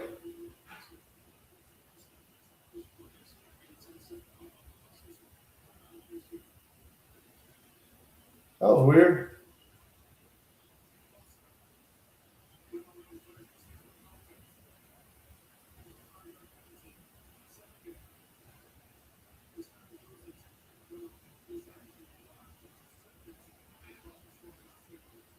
Oh, so they had to go into halftime.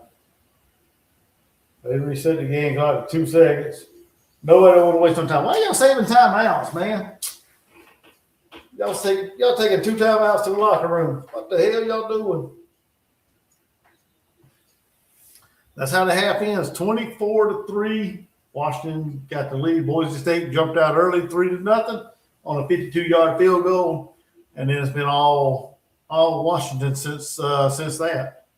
They've scored 24 unanswered points since Boise State put up that early field goal. And like I said, they just being dominated right now. Washington's just dominating them on both lines of scrimmage. Boston's tearing them up, and they're running the ball hard downhill. I don't even know. They probably got about 100 yards rushing too, or more. Let's see here. See what some halftime stats is. Yeah, they got 173 yards. No, they only have 87 yards rushing. I think they had more than that, but their running backs got 54 yards. Old Coleman got 54. The other guys got 22. Williams got 11. But Boston is the difference in this game, man. He is carving them up. So there you go, 24-3 halftime for the first bowl game of the season. Yeah, I don't know what the hell Boise State doing, man. They're getting destroyed up there. So anyway, what's up, everybody? Welcome into the first bowl game of the season, the Bucked Up LA Bowl, presented by Gronk. So welcome. And yeah, it's not even close. This game ain't even close. They got what, 88 yards? 88 total yards. Is that what I said? Holy cow. That's embarrassing. Boise State, got to do better than that. Yeah, they got 88 total freaking yards. Washington's got 260. You figure they had more than that, man. Must have dominated this game. But they only got 260 yards total offense.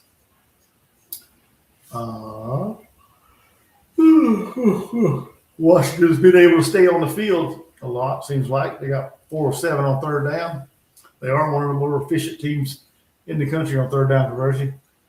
Boise State's 2 of 8, so they haven't been so fortunate to pick up first downs to keep the drives alive. Pretty clean game. 2 turnovers for Boise State. One was an ill-advised pass.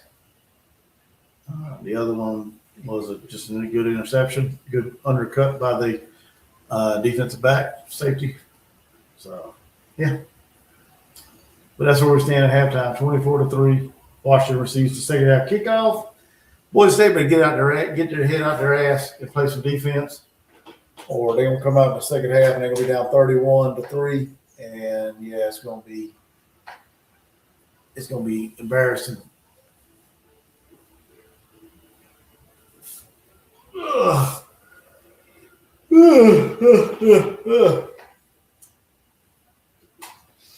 I have no idea why I did this game, but I'm gonna stick it out now. Now that I'm doing it, I'll stick it out with you guys. Like I said, I put the link in there. P Digits, if you want to jump on, if you ain't got nothing going on, come talk, hang out, whatever.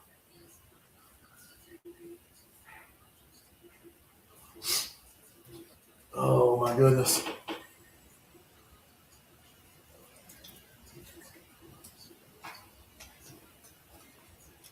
Chuck resembles Gary Ridgway.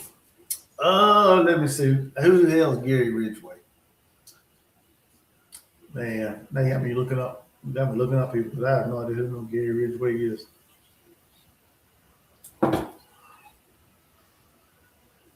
Gary Ridgway. I feel sorry for Gary Ridgway then if I resemble him. That's an insult to him. Compare me to him.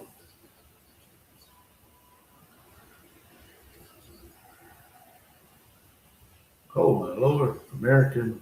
Oh man, no, Lord, American serial killer What the hell? P. Diddy just went to sleep, probably.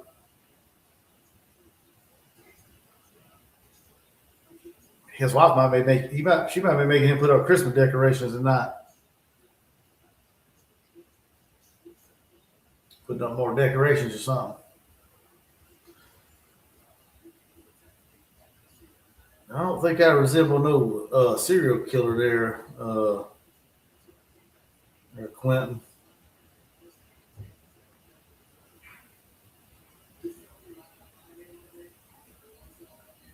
American serial killer. What did he do? Let's see. Oh, the Green River Killer. Oh, okay. That's who that is. The Green River Strangler. 49 women between 1982 and 1998 in the northwestern United States. Lord have mercy. Oh, he's in the military too? Oh, of course so. See if I can read about this guy. Yeah. Oh, well, let's read about old Gary. I'm interested to see what he served in. Probably, hopefully, the Army. I'm tired of dang Marines being the ones doing all this killing and stuff. Seems like.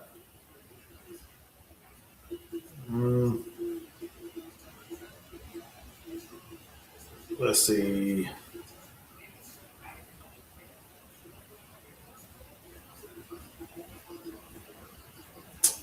Hey, he dyslexic.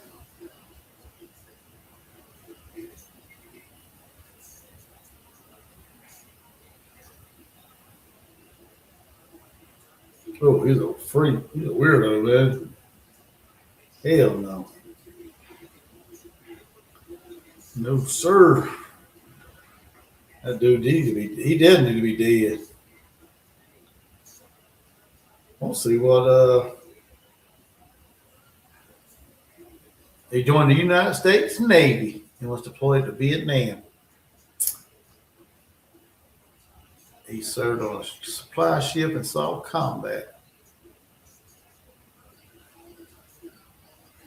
Oh my God, dude, he was a weirdo, dude. Don't be comparing me to that guy. That dude's weird, man.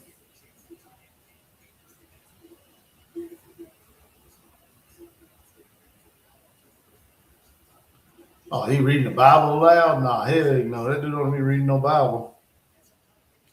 That dude goes straight to hell.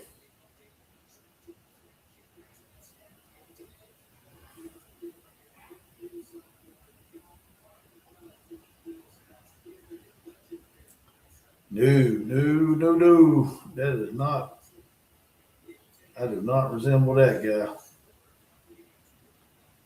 No, sir. That dude was a weirdo. I ain't getting no ideas. No, sir. No, sir.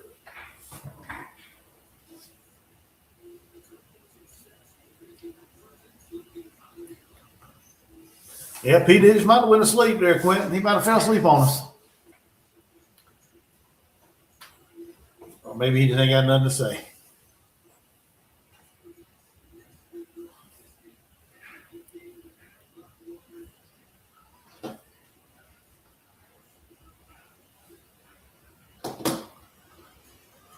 Oh.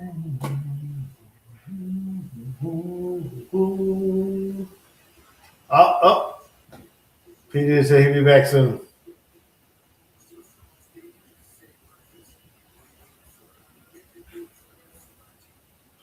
Yeah, P. Diddy said he'll be back soon. He got something going on, so. Oh my God, we got a shitty game right now, 24-3. I guess shitty unless you're a Husky fan. If you're a Husky fan, you got to be loving it. Oh, the wife's upstairs, man. I told her I was coming out here to watch a basketball game, and then she heard me in here cussing and yelling because I couldn't get the TV to work right for my basketball game. For some reason, man, I've been able to watch every game that South Carolina played on the SEC Network Plus and all that. But for some reason tonight, I can't get it to work. So she heard me cussing. She come in here and asked me if everything was okay, and then she went back upstairs to watch her TV shows that she likes to watch, and I just turned on the football game. So usually if I'm down here live streaming, she don't usually hang out down here. She don't like to be on camera. She don't like all the yelling and fussing. So she is upstairs tonight.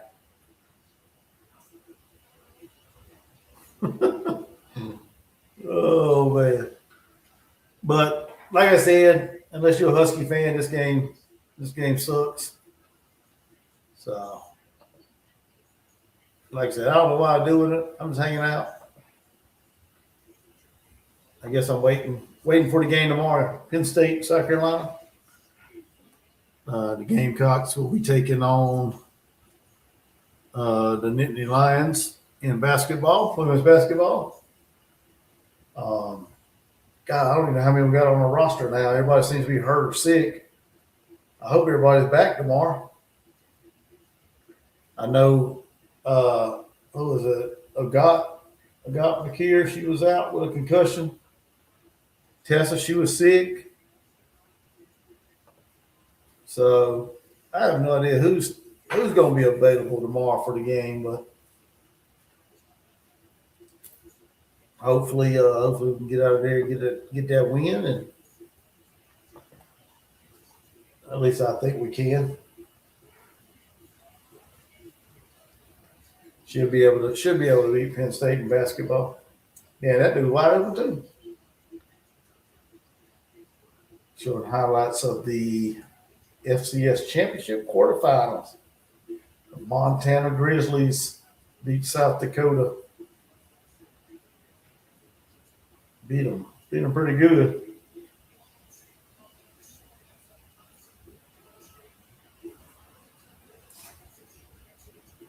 Deep shot. Oh, good catch. Illinois State beat UC Davis 42-31. Wow. Villanova. And who's that? Tarleton State. Oh, good strike down the middle. It ran away from that dude. Did Tarleton State win? Yeah, looks like it. FCS championship quarterfinal. Or maybe they didn't. I don't know. Villanova come back. Okay, Villanova may come back fourth quarter. Yeah, they came back and won it 26-21 over Tarleton State. So you got Villanova, Illinois State, and Montana State next weekend. And then the championship game is on January 5th. So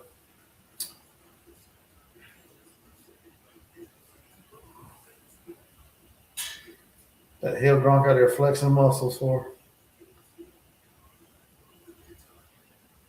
Those are weirdos. The weirdos out there in LA, I guess. Oh man, come on. Let's get this game going, get it over with.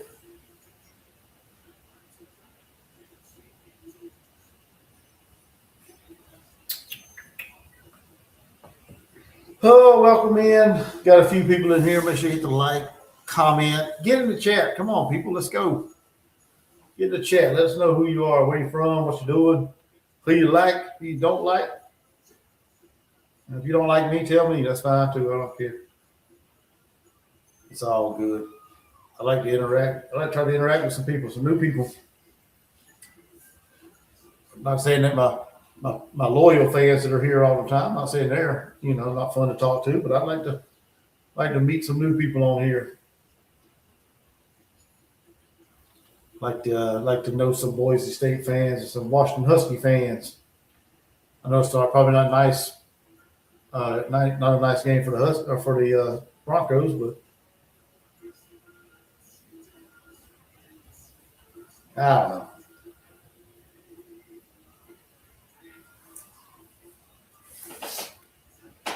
Oh my goodness!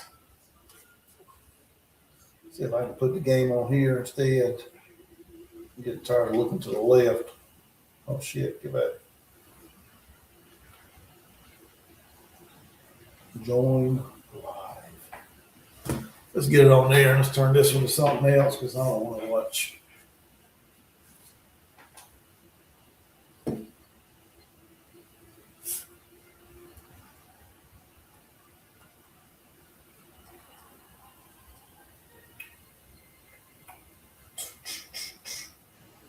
Boise State Broncos.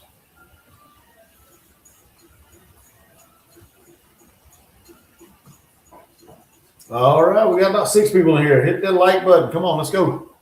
Hit the like, share, comment, subscribe. Let's go, let's go. Come on.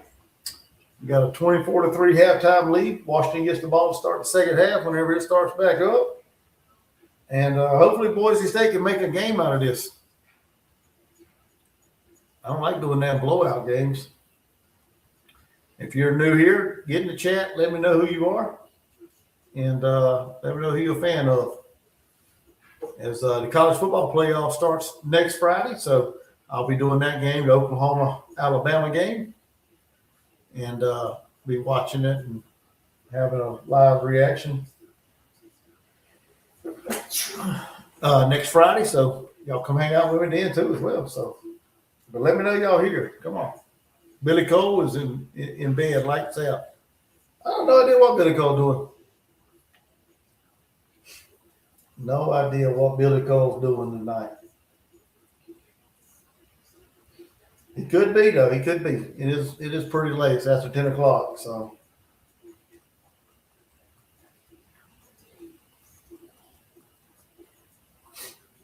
like I said, I didn't even know if anybody was going to show up tonight. I just figured I'd do this. Was like I put this together like in the last minute so they couldn't get the basketball game to come on. So I'm like, well, hell, let me do the football game.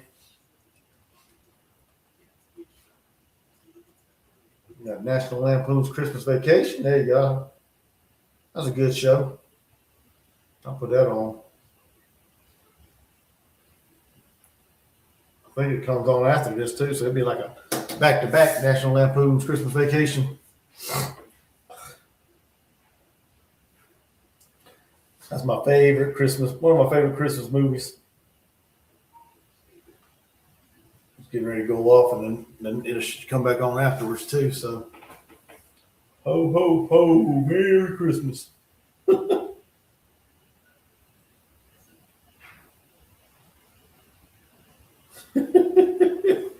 Brought the boss man in there. Brought the boss man to his house. Oh man, but anyway.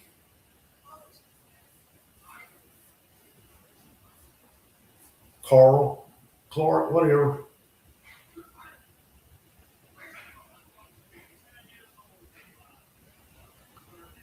I agree with Big Two. BYU should be in over Alabama. Only lost to top 5. All right, well, I disagree with that. I like that BYU Texas Tech game. Problem with that is they got blown out twice. They played them. You can't get blown out twice. At least Alabama beat Georgia in Athens. I know they had 3 losses, whatever, but I think the committee got it right between them 2 teams. I think Alabama deserved to be in over BYU. That's my take on it. Because I watched both of them games. I watched both of them, BYU and Texas Tech, both games they played. Because I did lives. I did lives for both of them. And Texas Tech just beat the shit out of them, both of them. They scored what? 7 in one game and 9 in the other, or 6 in the other one, I think it was. So BYU couldn't hang with Texas Tech. So that would be my reason on why they shouldn't get in, for getting embarrassed twice to Texas Tech. Like I said, at least Alabama beat Georgia one time on the road in Athens, and then turned around and shit the bed in the SEC championship game. Now, if it had been the same scenario the other way around, well, yeah, BYU should get in over Alabama if it was reversed. But that ain't how it happened. So I'd give them the nod over BYU.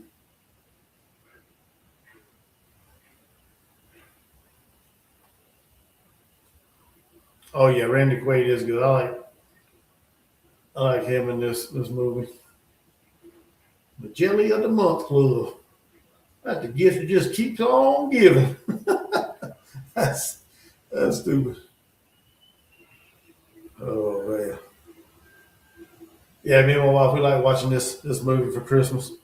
We usually watch a bunch of Christmas movies this time of year. Champion will either be Ohio State, Indiana, or Texas Tech.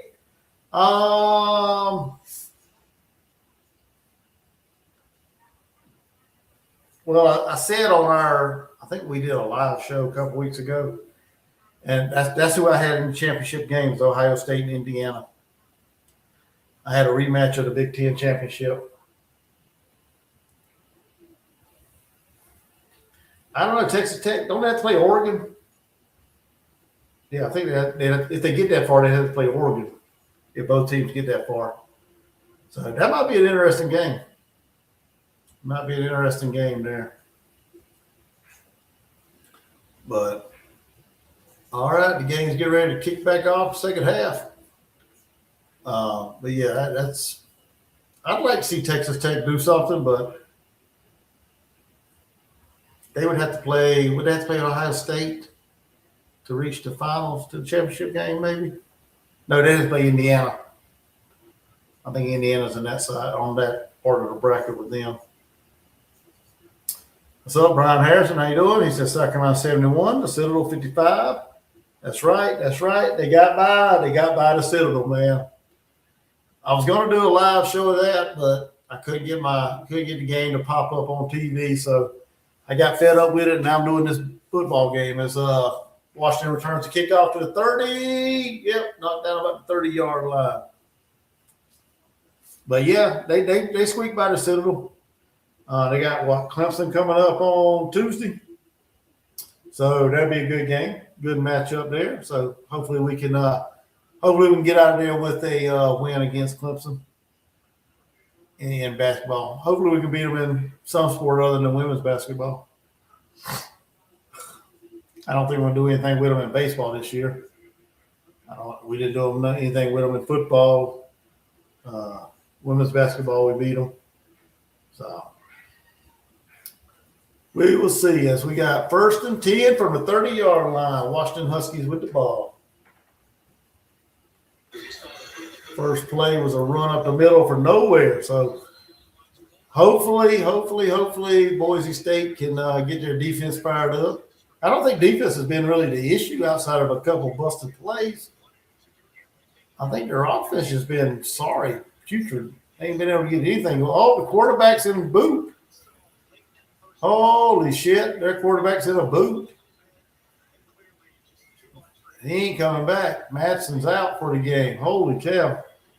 Yeah, this game going to get ugly as fuck. Appreciate you stopping by, Brian. Make sure you hit that like button for me, buddy. Boston with another catch, about 6 yards. No Triani. That guy's all over the place. He's flying everywhere.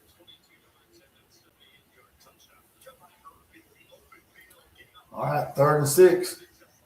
Dang, he got more yards than done. Boise State all offense got. Yep. Jackpot went to the Citadel. He didn't graduate, but he went there. I can't imagine Jackpot in the Citadel, man. That's hard to imagine. I don't know. It's cool though, but kind of hard to imagine Jackpot in the Citadel. Big first down run by the quarterback. He dives forward across the 40. Picked up about 9 or 10 yards on that scramble.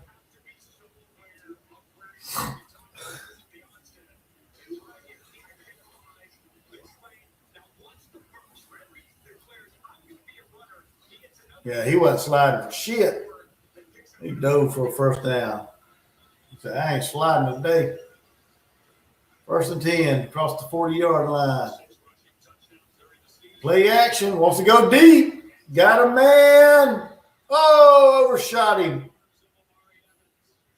That was good coverage. It was good coverage. He'd have to put it in a tight fit.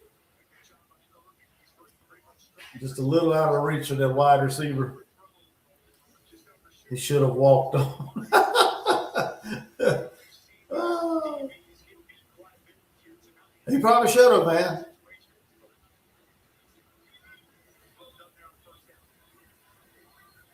All right, 2nd and 10.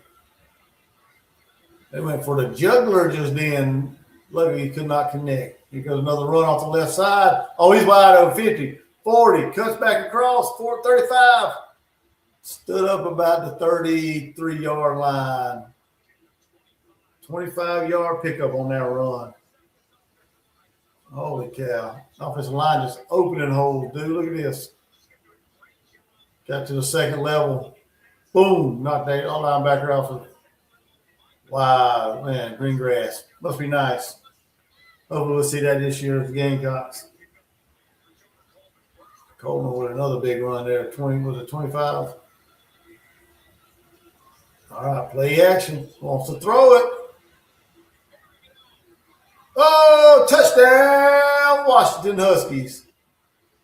He got away with a little push off on that, but hey, he got it. Washington's poured on him. Quentin Moore with a 32-yard touchdown catch. They may have threw an arm out there to kind of get a little separation, but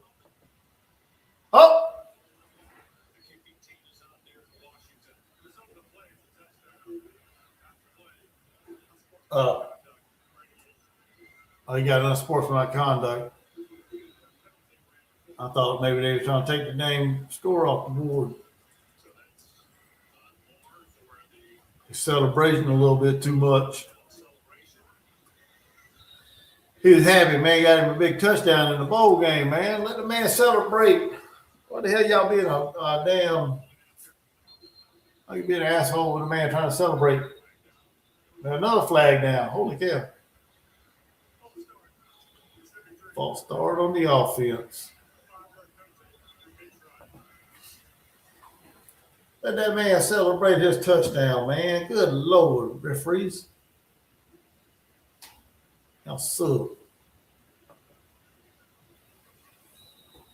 So now it's backed up 5 yards. Little chip shot field goal for the extra point.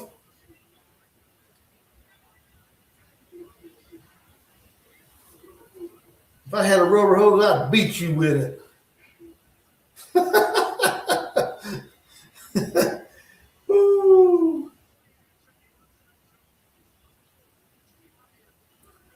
That was a good, what was that little tight end wheel route?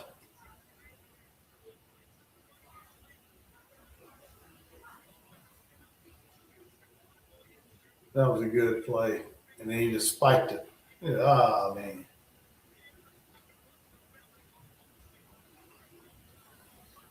(31-3). Now we have to 4-score lead for.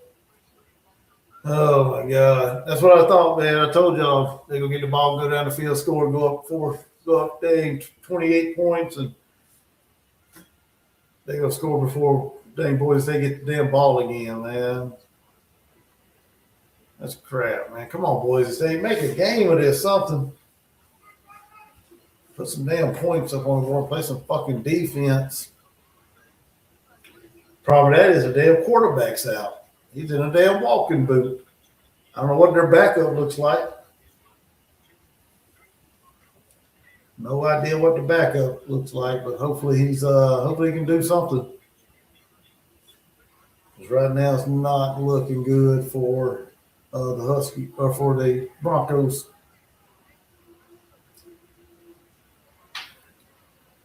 Play ball. Oh.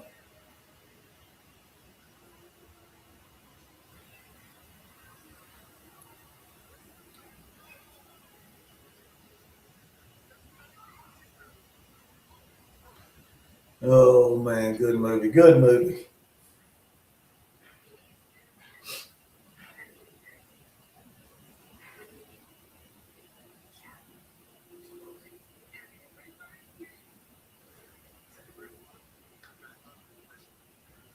That was a movie full of good characters, man. There are a lot of good characters in that movie.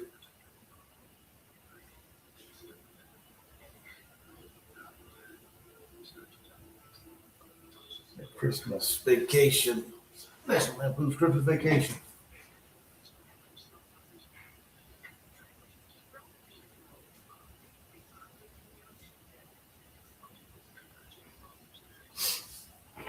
Oh man, I think it's coming back on again. Oh, P. Diddy's here. What's up? What's up? What's up? Evening. You doing all right? Yep, not too bad. You? Oh yeah, just watching this game and Christmas Vacation, National Lampoon's Christmas Vacation. So. Yeah, that's a classic, man. Oh yeah. Me and the wife, we was talking about that today, talking about putting it on, but hell, they're running a rerun of it right now, so it's on again. So it just went off and come right back on. So. Oh, you'll be able to find it somewhere else on another channel tomorrow. Oh yeah. Well, I got it on DVD too, so I'll be able to watch it whenever. so we like watching this movie. That's right. It's a classic. So. Yeah, there are. It's kind of funny. When you get to the season, you kind of think about a few movies or something that you're going to watch.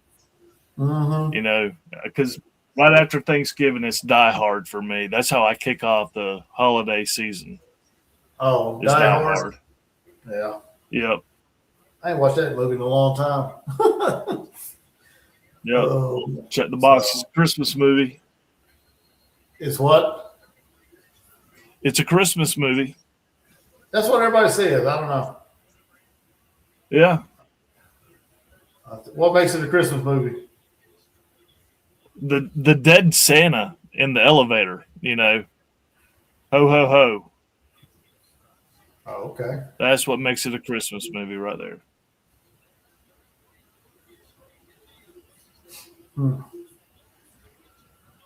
Yeah, I mean, we watched this one, and we watch all the Home Alones. We even watch Polar Express. We ain't got no kids that age, but we'll still turn it on and watch it. Right. Several of them, man. There's several of the movies that we turn on. I think we got all them other ones. Christmas with the Cranks, and what's the other one? The one where the dad dies and he comes back as a snowman. Oh, Frost. Jack Frost, or? Yep, yeah, all them. We'll watch them. So that's usually what we do during the holidays. Yeah. No, I kind of mess around with the whole Die Hard thing. It drives my wife nuts. So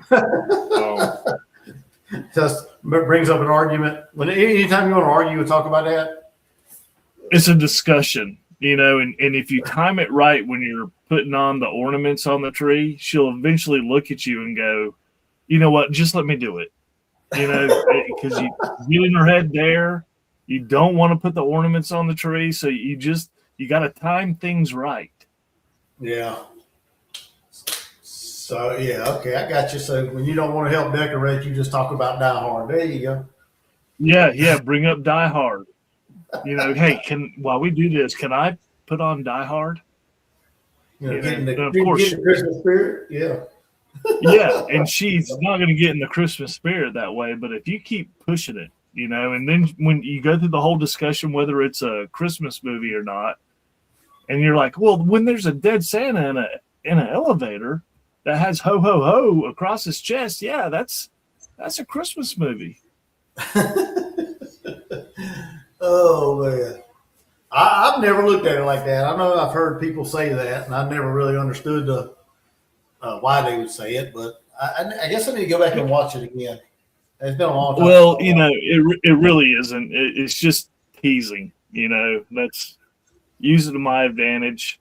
I mean, we discussed this a long time ago because I would watch it, every year, and I always watched it, and with her, yeah, you just kind of add it on so you can get out of things like decorating, holding things up against a wall and stuff like that, Oh yeah. So Yeah. And his quarterback. His Yeah, quarterback. weaponize it and use it to your advantage. Yep. I would say the Christmas Story is probably my movie. That's I gotta have that on. Is that the Gotta see one? that. Is that like? Is that like the? Is that the movie where it's like old? Yeah, I yeah, watched one. Before. yep. I watched one before. I watched one before. Is it the Christmas Story? Is that the one that takes place in like snowy town or whatever? Or is that Well, yeah, something? yeah. There's definitely snow in that movie, but it's the you'll shoot your eye out. It's with a BB gun. Yeah, I can't remember if I've seen that or not. Oh, are you kidding me? Yeah, I Yeah, that watched came out one.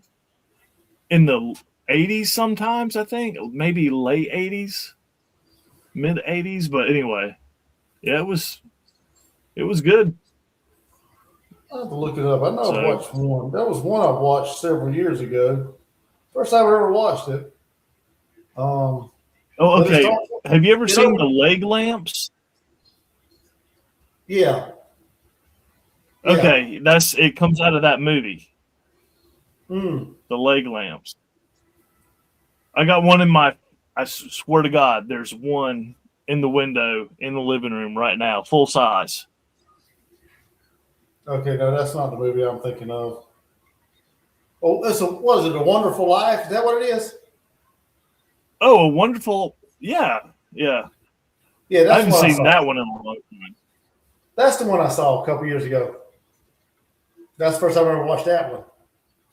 So, no, I don't think I've ever seen A Christmas Story. I have to go Oh, back and watch it. It came out in '83. 83. Okay. Okay. Yeah. I was I was off, 10 years old, but so I don't know if I would have watched it when I was 10 years old or not. I don't know. But yeah, I have to go I back and just watch remember it. seeing it. Remember seeing it and falling in love with it. So, yeah, that's a good one. I'll have to take your recommendation and go check it out. See if I can find it somewhere and watch it.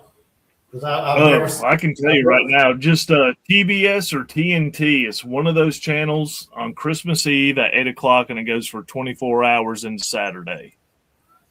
So What? you got put. Yeah. Yep. Yep. Okay. Well, I'd like to watch it before Christmas.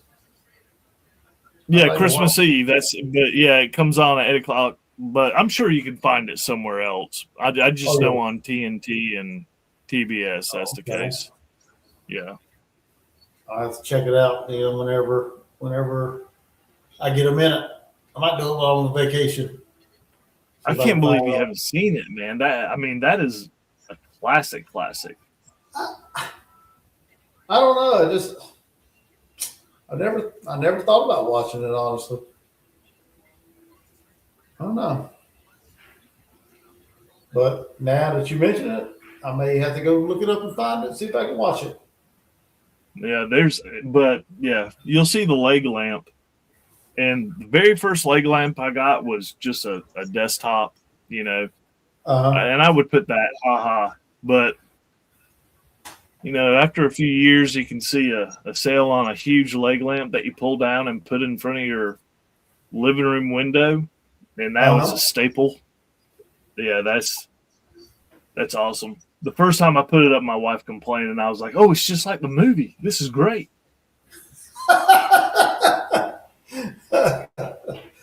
Oh man. Oh man. So did you put it up at Christmas time or did you just put it up randomly? Yeah, yeah. I put it up at Christmas time. We get it down. Usually it comes down after the old 70s. Remember those old hard plastic Santas that you would Uh-huh. find, or Yeah. would set out back in the 70s, 80s. Uh-huh. That was up in my attic when I bought the house, and we call it Redneck Santa. So he's a staple. But so we Wow. usually do. It starts off with Santa going down. After that, it's the fragile coming down, and it's the leg lamp. So we get everything down, and it's real quick to get the leg lamp up. But yeah, the first time I did it, my wife was like, I don't know if I want it in the front window. And if you watch the movie, you'll get what I'm talking about. And I looked at her, I was like, this is just like the movie. This is great. Yeah. I'll have to check it out and see if I can get it. So yeah, you'll enjoy it. See if I can. I don't know if my wife's seen it or not. I think she has, but I've never seen it. That's one Christmas movie I think I've never seen. I've seen all the other ones, Christmas Carol and all the Frost, all the Grinches. I mean, I've seen all of them. Yeah. Right. But I've never seen Christmas Story. Like I said, I think it was 2 years ago, maybe 2 years ago. I watched that Wonderful Life, and that's because it was streaming online, or it was doing like that. It was running like all night or something like that. It's like a marathon of it. Right. Yep. And I turned on and said, "Let me check this out," because I hear everybody talking about it, and I watched it, and it was okay. I mean, it was okay. So. But I'll have to check that Christmas Story out. So. Yeah, I think you'll like it, man. It's pretty. Yeah, it'll definitely get you into the spirit day before. Just it's pretty cool. Yeah. Oh yeah. I think my whole thing. And you said you were 10. You were 10 when it came out in '83. Yep. Okay, well, you and I are like really close in age, so right about we're both 10, old. Yeah. I guess right about 10, depending on what month it came out, I guess. Right. So, but yeah, that's I did see that, and I went to one of my friend's house. We spent the night, and then we saw that movie with their parents, and I just kind of remember it. And then, you started getting the VHS and all these other kind of things started coming out on PBS and all these other channels. So yeah, it's pretty funny. Oh, okay. Yeah. I always right around Christmas, I knew when Christmas, I'd get in that Christmas spirit right around my birthday, because I always knew right after my birthday or right on my birthday, Frosty the Snowman would come on. And I'd always watch it. So it's always right around my birthday. So that's how I got into the Christmas spirit, I guess. Yeah. Back in the day, it was the Charlie Brown. It was Rudolph the Red-Nosed Reindeer. Yeah. And all of them usually came on the same night, or within the same few nights. Yep. So that's how. I think it was like. Yeah, I think it was CBS that had the rights to those back in the day. Oh yeah, that's how I always got into the Christmas spirit, because I always knew, like right after my birthday or right when my birthday hit, that they were all the Christmas stuff was starting to come on. So yeah. Yeah. So yeah, I always kind of put the holiday walking into the house and Mom was baking or making something for that kind of season, during that time of the season, and man, that's what would put you just like into it. Well, my mom didn't do a whole lot of baking, so it wouldn't be that. My mom didn't have a choice, man. She had to. Had to. Yeah.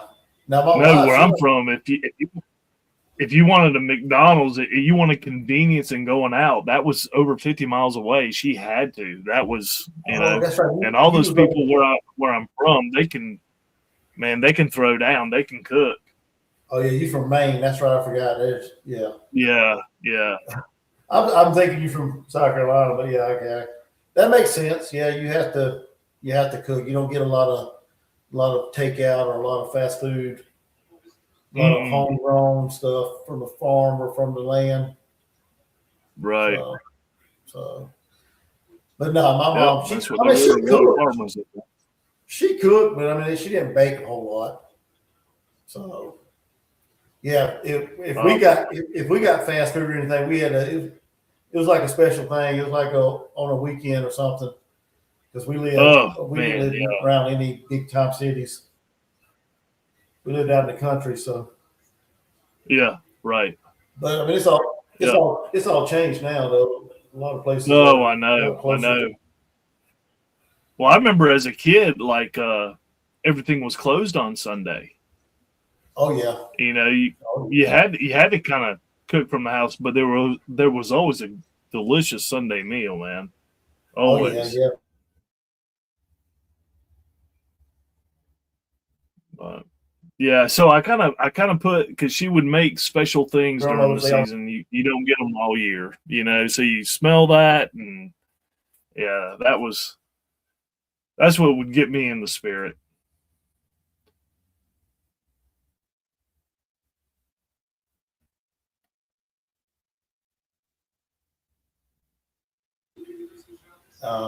She'll usually bake some stuff or make some stuff for desserts and things for Christmas, and so. But she likes holidays. I used to be not so much into it, honestly. I always said, it's just another, didn't put a whole lot into it. But now, kind of as the older I'm getting, I'm liking it a little more. I don't know why. My favorite. I've always gotten into Christmas. Yeah. Christmas is fun. My favorite one's 4th of July. That's what I tell everybody. 4th of July? I like blowing shit up. So, I like to go to South Carolina and get some fireworks and blow it up. I actually almost caught the neighbor's house. I almost lit up the neighbor's house a couple years ago. I had one of them big old, what you call that, repeaters or whatever they are. And I had it sit out there because I live in like a neighborhood. It's like you come in, it's like a circle. You can go either way. It actually makes a big circle. And we got a nice area to shoot off fireworks. No trees in our yard, hardly nothing to obstruct it. You can shoot whatever right there in our driveway, at the end of our driveway, in the road, whatever. Not a lot of traffic. But anyway, I put this thing down. It was like a 155 shot or something like that. I mean, it was one that went for a while. And I set it down, and I didn't look at the instructions. I just set it down the way I thought it was going to go. And I lit that thing, and it was one that goes from left to right. It fans. Well, I had it coming down my driveway and into that woman's tree. Oh my God! Right in her house. And of course, when it starts, you can't stop it. So that thing went for however long it lasted. 100. It was 150 shots or something like that. And all I could do was apologize after it went off. That's all I could do because, yeah, it was. But I like shooting off the mortars and all that. I like the big finale stuff. Anything that goes boom. So. Yeah. No, I mean, I haven't gotten anything in a while. But what we used to do, one of my best friends, his dad kind of started this, but we would go to a fireworks place that was called Buffalo Bob. And if you met Buffalo Bob had like, out of 10 fingers, he had probably like maybe 4 left that were full. But he tested all his fireworks. Oh, well, yeah. Sounds like it. But we would build a table. Sometimes we used power, but we would build a table, and then Duncan my buddy's dad, he being a dentist, he had some money. So this is back in like the 90s. He was buying $1,500 worth of fireworks. Ooh, Lord. You know, Wow. right? And so we would get a glue gun, and we would set these fireworks up and have a finale and everything with something that started it off, and then a finale, and he would also buy cannon fuse. So it's kind of like dominoes. You start at one end, you just kind of back up and let it go. And these things would go on for about 30 to 45 minutes. So my thing is, when you do fireworks, that's how I kind of look at it, is not do one thing at a time. I just want to see it go. Yeah. That's why Atlanta Braves baseball games on Friday and Saturday are awesome. Oh, yeah. Yeah, we have which y'all have one in Greenville too. We have a ball club here that does fireworks on Friday nights. They usually have a pretty good fireworks show. Matter of fact, y'all play them every year. The Greenville Drive plays them. The Hickory Crawdads. So yeah, I'm not a big Drive fan. I don't care for an AL baseball team to have a team in Greenville, South Carolina, when we had the Atlanta Braves for so many years. Oh yeah. Ours is I think they still Texas Rangers, I think, affiliation. Okay. They used to be the Pirates, I believe, at one time, and then they switched to the Rangers. Yeah, so that's how it goes. So yeah, I mean, I don't mind going to. We go once every so often. We don't make I don't make a big deal about going out there because I don't follow baseball like I used to. So it doesn't, it's not something I'm interested in a whole lot. It's cheap. When we had the Braves, when we had the Braves, you could see one of the guys, maybe he gets hurt and he has to recoup. You would see him in Greenville. Yeah, he'd come down and when now you go out there and watch him. He might be only out there for an inning if it was a pitcher or whatever. Yeah. I remember seeing Andrew Jones there. And Andrew Jones was one night. I remember seeing Chipper Jones there. Saw all the pitchers whenever they recoup. Maddox wasn't. I can't remember seeing Maddox, but I definitely saw Glavine. I saw what was his name? Steve Avery. Yeah, going through there. Lemke. Oh yeah. But with the Greenville Drive, that's a Boston affiliated. So now that's more of the development side. It's not the people on the cusp of going to the show or leaving a spot open so someone can drop down. Yeah. Yeah. I don't know if I've seen anybody worth anything come through here. I did go watch whenever when Tim Tebow was making his rounds through the minor leagues. Yeah. They come here. He come here and played. So I got to watch him play in a game. So it was okay. I did see Jordan because Jordan came to Greenville when the Braves were here. Oh, Michael Jordan. Yep. You don't Michael? Okay. Yeah. So yeah, that'd be cool. But no, we didn't. I don't think we've ever had anybody big names like that come through here that I recall. Like I said, it used to be the Pirates, and then they changed to the Rangers. So,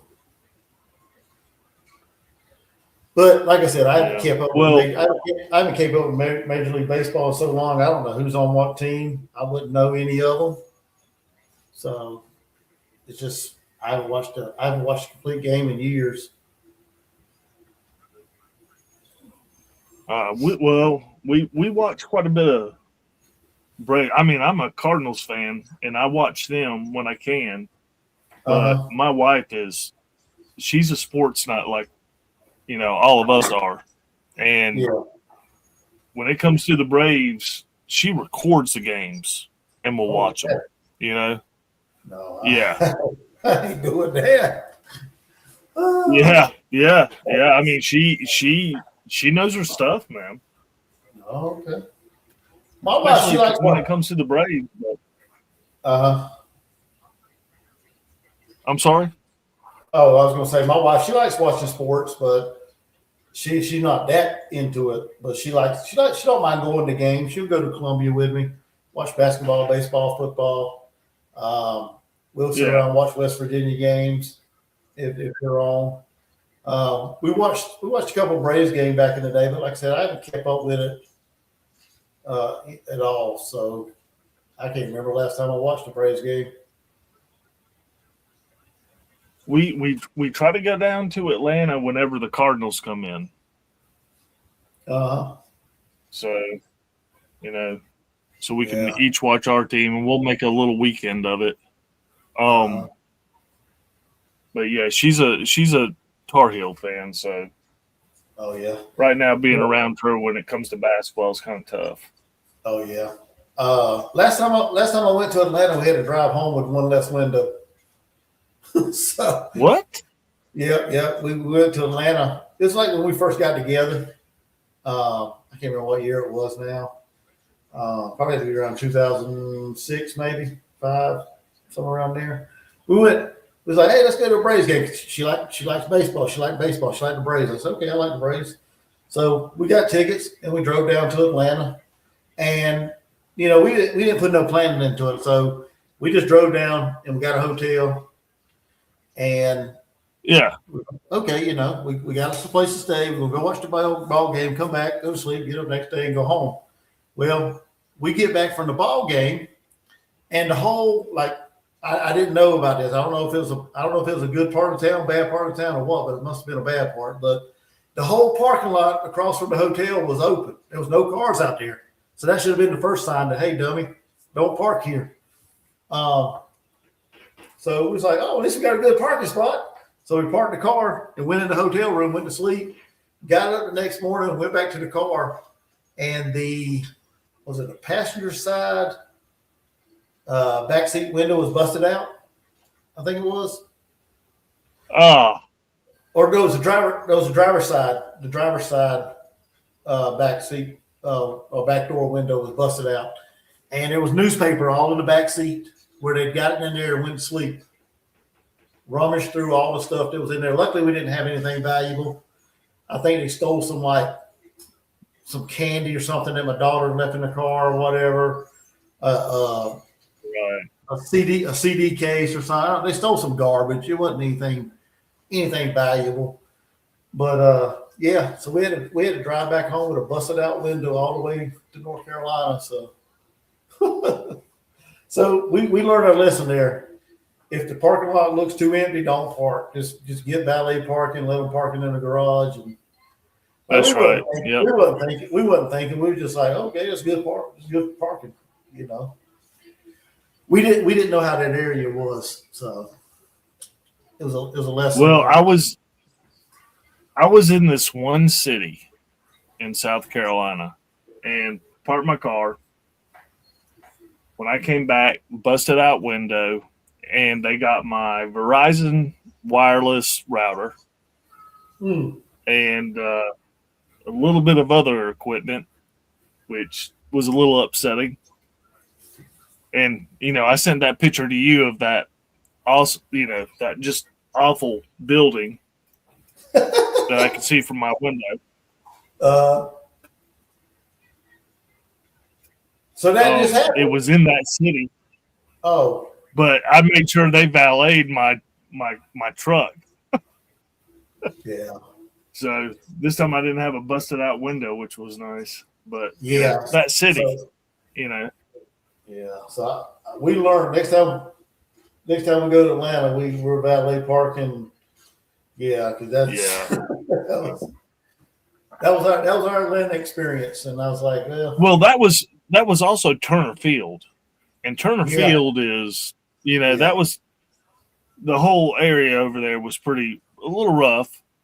But where they are now, it's have you been there since well, I guess you haven't been there since no. you need to run down, man. It's pretty cool.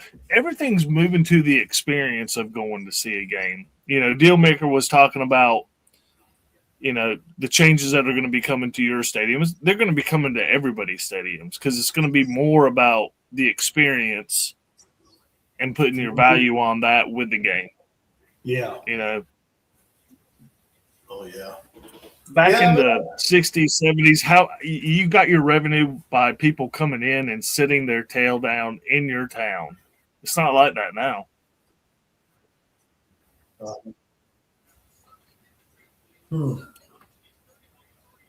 Okay. That's how you get the Dallas Cowboys Stadium. You have a bar where you can see them walking onto the field. It's part of the experience.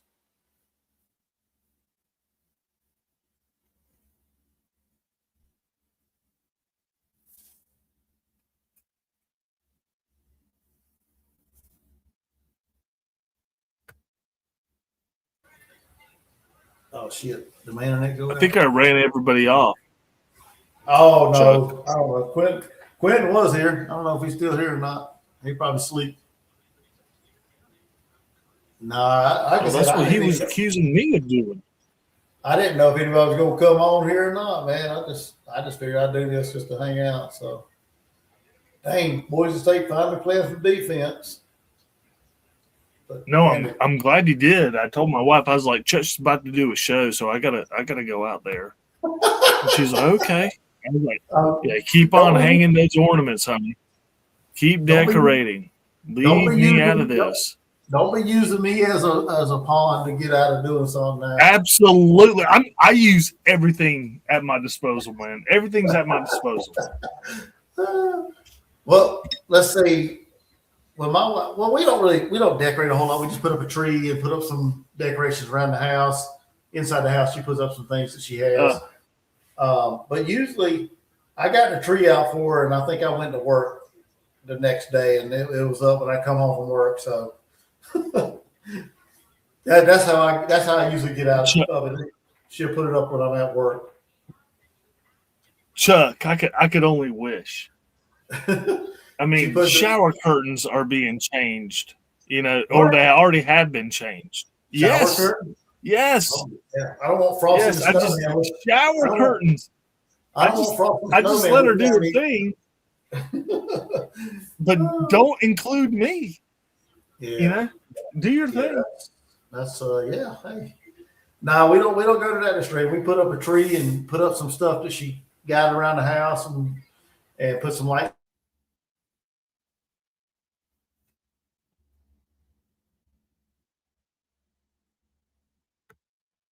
out in the front yard.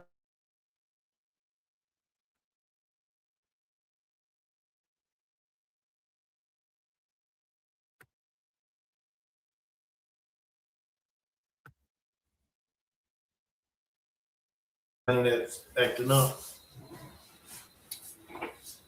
Oh man. Oh, he dropped off. So there. I guess he'll be back. I don't know. My internet must have messed up, kicked him off or something. I don't know. All right, 31-3. We already in the fourth quarter. I missed the whole third quarter there. Just talking. There you go. Somebody must have kicked you off. Yeah. I don't blame them. My internet's acting crazy. I don't know. Like I kept spinning. Dang, Boise State wants to wait till the damn fourth quarter to play football? What the hell? Oh, man. This was overmatched, outmatched, everything. I think a lot of the bowl games are going to be like this. I wonder how anybody putting money on these bowl games, it's just completely nuts because so many players are going to the NFL, opting out, transferring. You're getting your second and third string mostly with a mix of first. Yeah, that's what I was wondering if anybody. Or the first mixed with second and third, but yeah, I wonder if anybody's opting out. The only thing that you want to go to the bowl season for is really for the 2 weeks extra practice that you can do before the spring and evaluate players. Yeah. Look, try to get an idea of what you got for next year. That's Yep. what you want. That's what you want to go to a bowl game for. Like you said, everybody's opting out. It seems like, and you don't know who's going. You don't know. You got the second, third, fourth stringers out there playing. Like I didn't even know if anybody's opted out of this bowl game. So that quarterback, he looked awful, and he's hurt. So he's in a walking boot. Now they got this, I guess, maybe the second stringer in there for Boise. So Right.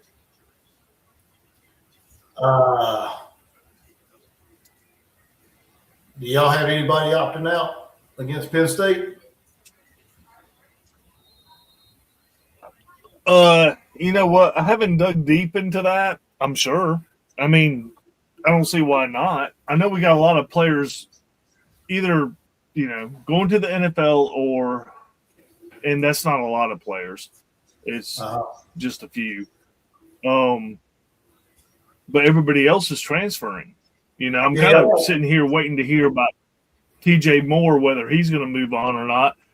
But what I want to see in the bowl game, I want Klubnik out. I mean, let him play the first half, but get him out. Let's move on to Vizina and see what we have right now. Now, is this Klubnik's last year? Yeah. Okay, so you got interception. What a dumbass throw.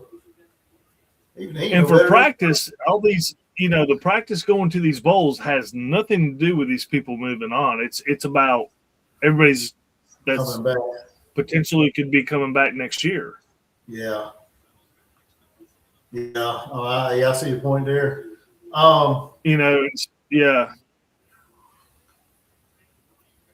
Vizina is not as physically gifted as Klubnik, but Klubnik, if you watch a lot of the game, especially the last one,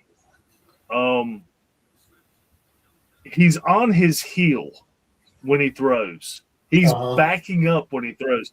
Vizina will go back, but he steps up into the pocket and delivers. And he's not as gifted as a passer, but stepping up into the pocket is a good thing. Yeah. Oh, yeah. Kay's going to have an issue if he can't get that fixed in the NFL. And this is why, Garrett Riley has been his quarterback's coach for the last, 3 years? Mm-hmm. Yeah. Huh. Yeah. Why would he step into the pocket, though? I mean, you can get more on your throw if you do that versus trying to set back and rock backwards or throw off your back heel. Well, now we can, and we all know Clemson's offensive line has sucked for 3 or 4 years, really, Mm-hmm. Oh, yeah. And we all know this, but why is Vizina able to step in? Mm. I mean, when Cade was hurt and Vizina started, that was the one thing. I mean, our season's over. Let's see what we're going to have next year. Mm-hmm. And I was sitting there pinpointing, telling my wife, look, he's stepping up into the pocket.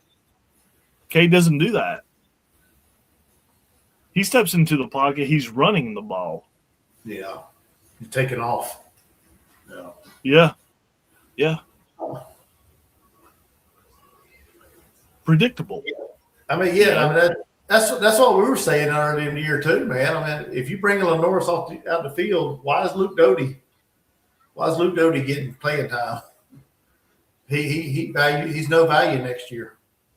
That's what we were saying every game. Like whenever they were talking about taking Lenoris out, first person you seen trot out of there was dang Luke Doty, which didn't make no sense. Well, my thing is,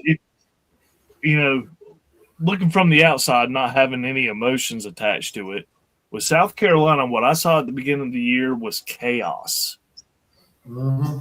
And it went on until they – who was the first coach to go? The line coach, right? Oh, yeah, Teasley, yeah. Yep. And then Elliott took over. Then it was the offensive coordinator. Mm-hmm. Then the running backs coach, yep. And there were better games being played by South Carolina. Lenore's looked a little bit more confident when who was it that you shouldn't have lost? Oh, Texas A&M. I mean, yeah. But Texas. you saw a difference with him. And then they just now hired their next head coach. And I truly believe that.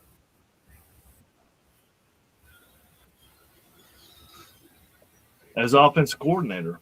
So you agree with Jordan? You agree with the deal what's that? maker? About what? Him being about head coach in waiting. Oh, no doubt about it, man. And I think it's a smart move, actually. I'm not buying it, but I get it. He's got to come in there and prove something to me. I don't want to promote him to head coach if he can't do nothing on offense. Well, my thing is it's not inked that he's the head coach, but getting a guy in and seeing if it can improve and moving forward with him coming off a coordinator's position versus paying someone, especially big time, for 10 years, 5 years, whatever. Yeah. I think it's a smart move. Yeah, if he can do that, yeah. Yeah. I agree. I mean, what are you losing if he can't? Yeah. Same amount of money that you were paying the last guy, Actually more, because he gets paid probably more. Yeah, I would say probably more. It's more every year. So yeah. So I don't know. We'll see. We'll see if that's the plan. I hope he's successful, man. I do, because I'm tired of seeing that shitty ass offense we put out there on the field. I'm ready to see some excitement. So, and I don't know if he can bring it. We'll see. There's a lot of hype around it. So, oh my God, he just threw that to the head. Oh, he gone. That big ass was running. You better not get caught, dude. Oh, he failed. The damn turf monster got him. That big, he threw it right to that defensive lineman. He took it all the way down inside of 10. Holy cow. Oh man. But we'll see. I'm gonna do like I said last night, man. I'm not gonna try not to get too pumped up about it as far as how I think you're gonna do, but just come in there with a little bit of optimism, I guess. Because I don't know what the offense is gonna look like.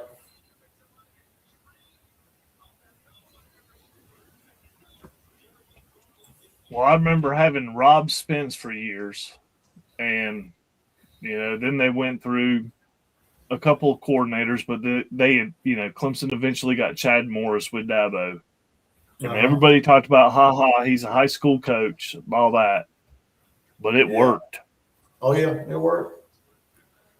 Well, look, wasn't it the Texas Tech coach was a high school coach, wasn't he?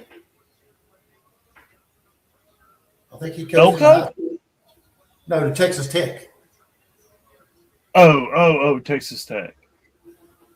Yeah, maybe, but when you're talking about Texas coaches, that's different, Yeah. That is different. Yeah. I mean, some of those high schools are bigger than some colleges. stadiums or they put a lot of money into it.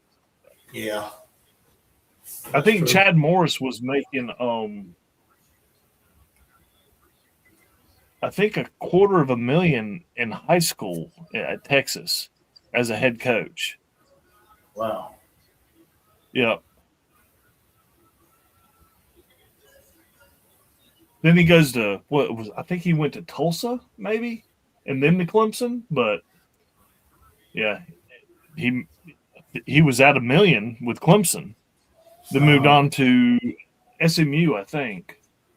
Yeah, he went. Yeah, I think he went to SMU. Wow.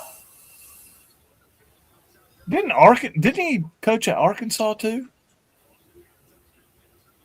Was it Arkansas? Maybe. I don't know. I mean, I know he bombed, but Yeah, I think so. I think he was at Arkansas. I think it was. I think he was. Yeah. Yeah. I think he got there for, was it Pittman and all that, or was it, what's the name, Petrino? He was somewhere in that area. But yeah, he didn't have so much success at Arkansas. Well, when it comes to Petrino, motorcycle safety is primary. Yeah. You know, Oh yeah. Oh man. he was Sharon Moore before Sharon Moore. Yeah. Sharon We've Moore. seen this before. Sharon Moore took it to the next level though. he said, "Hold my beer there, Bobby." He took it to the next level. You know what? How do you think that whole thing went down, Chuck? What Do you think Michigan was already on to him with it? Yeah, he was already being.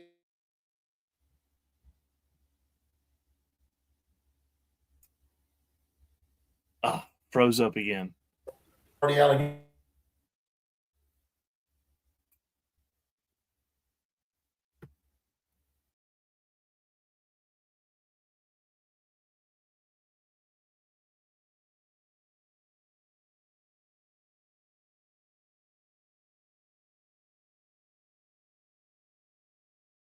Freaking internet sucks ass.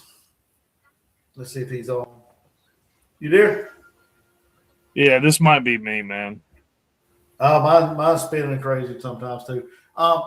This is what I heard. This is what I read on X. Now, I don't know if there's any truth to it or not, and you may have read it too, but apparently he got her pregnant, or I guess after they had sex or whatever, and the dumbass ordered a Plan B. I guess it's that post sex kind of thing to kind of keep you from getting pregnant, I guess, or something like that. That's how my wife explained it to me. I don't know anything about it. But he ordered it and had it DoorDash to his office in his name. And apparently, I guess that was a whistleblower. They got the ball rolling, I guess, from way I read it. I guess they got in touch with the athletic department and they started investigating and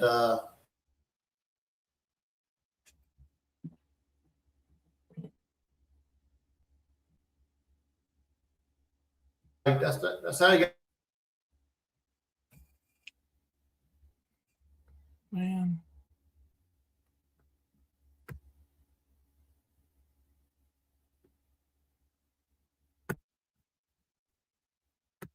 It's going to kick him off again. Damn it. Come on, freaking internet.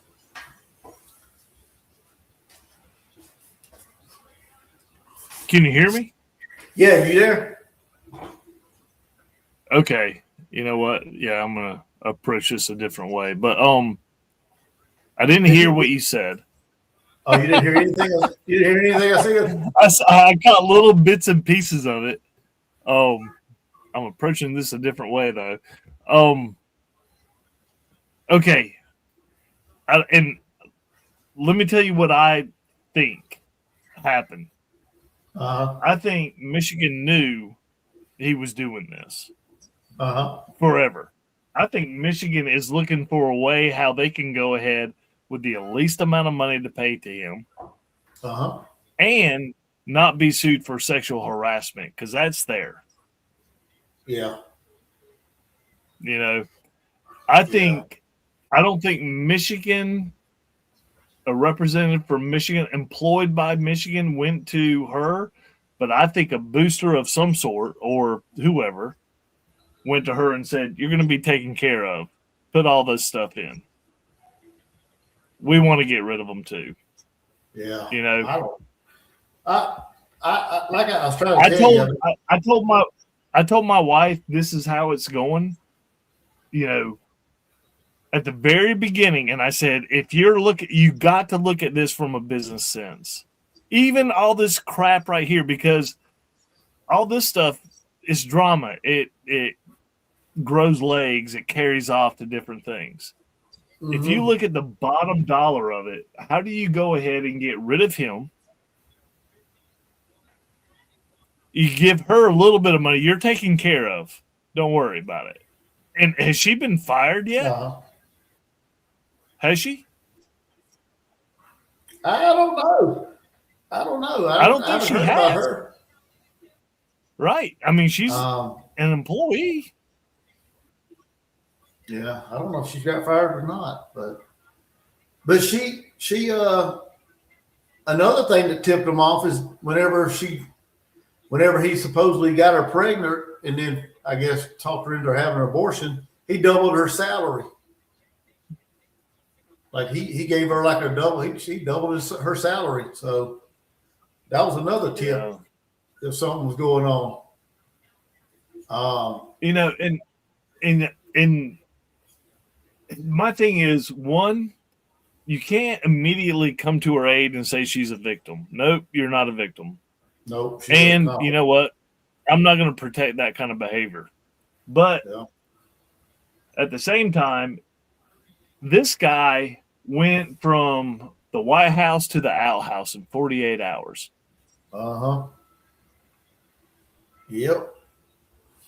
And I think it was all planned. Maybe not his response, which is just helping everybody else's case of why they got rid of him.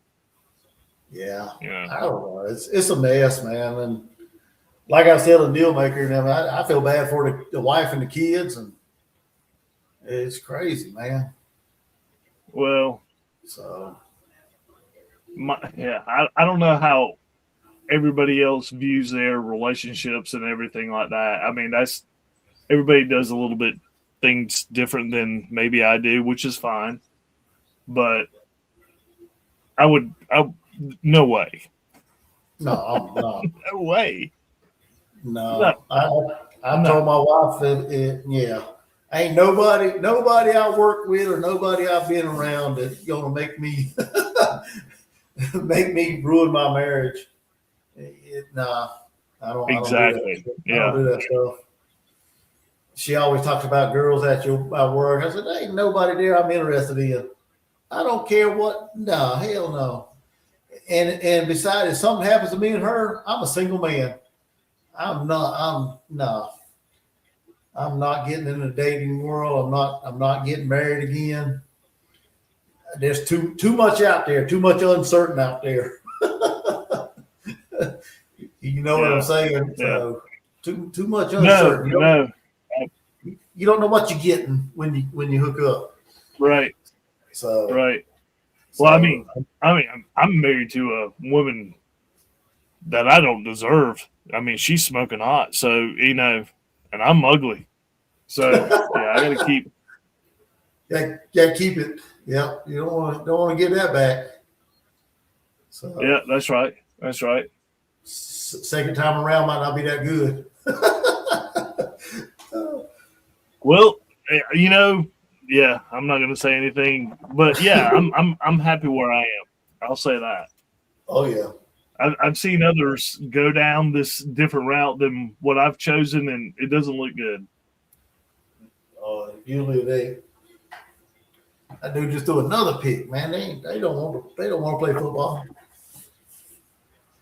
But yeah, it's a mess, man. That whole stuff over there in Michigan's a mess, and I don't know. Like you said, they were trying to get rid of him anyway. I think they fired him, and then he went crazy. So because everything was getting ready to be exposed. So, and his wife didn't have any clue, and now she's filing for divorce, I guess. So, well, I don't know. But it's like I told my wife, because she was like, well,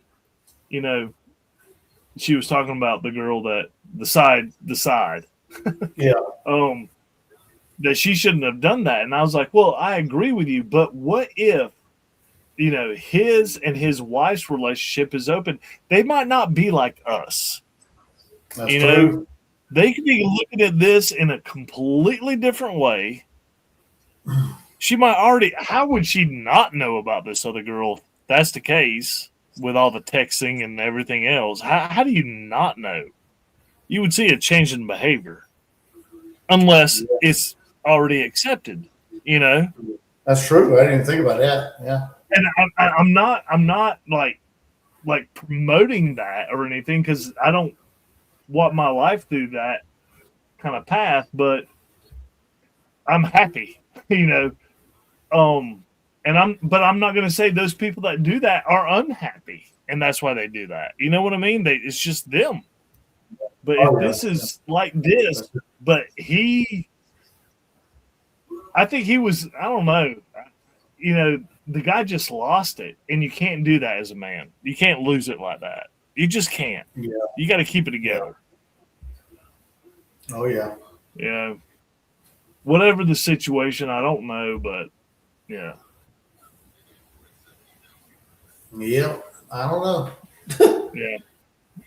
I don't need it. Yeah, I don't need it. We probably will never know, honestly.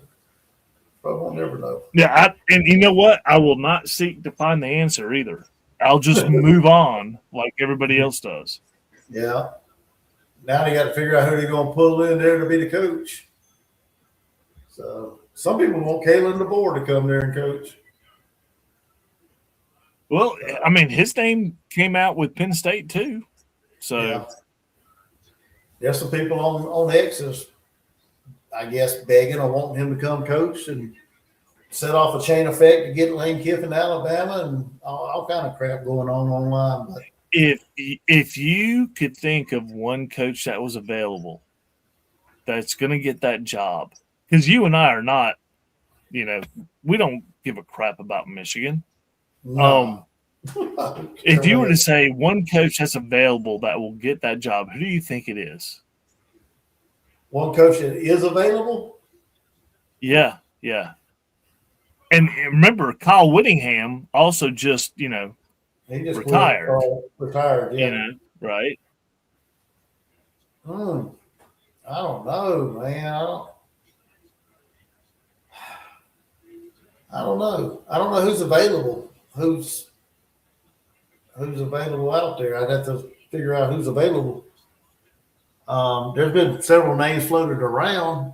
DeBoer and what's his name? Jeff Fish or right. Jed Fish or whatever his name. Used to coach at Washington. I mean, I don't know who's available. So, well, who do you think? Brian Kelly.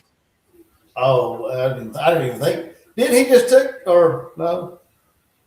Didn't he take a position, or maybe he did?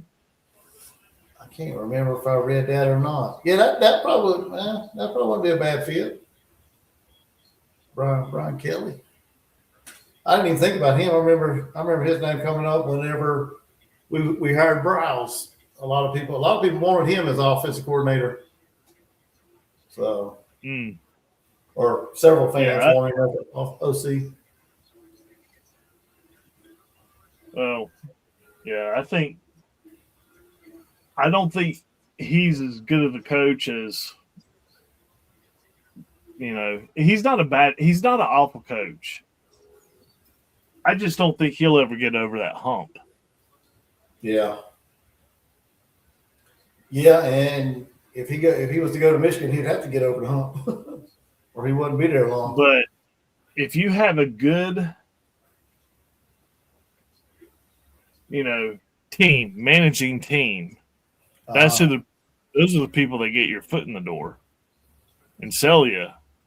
Yeah, they've done pretty damn well at doing that. Yeah.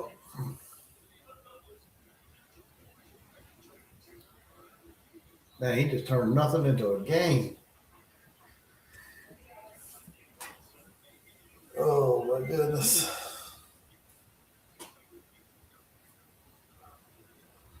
Yeah.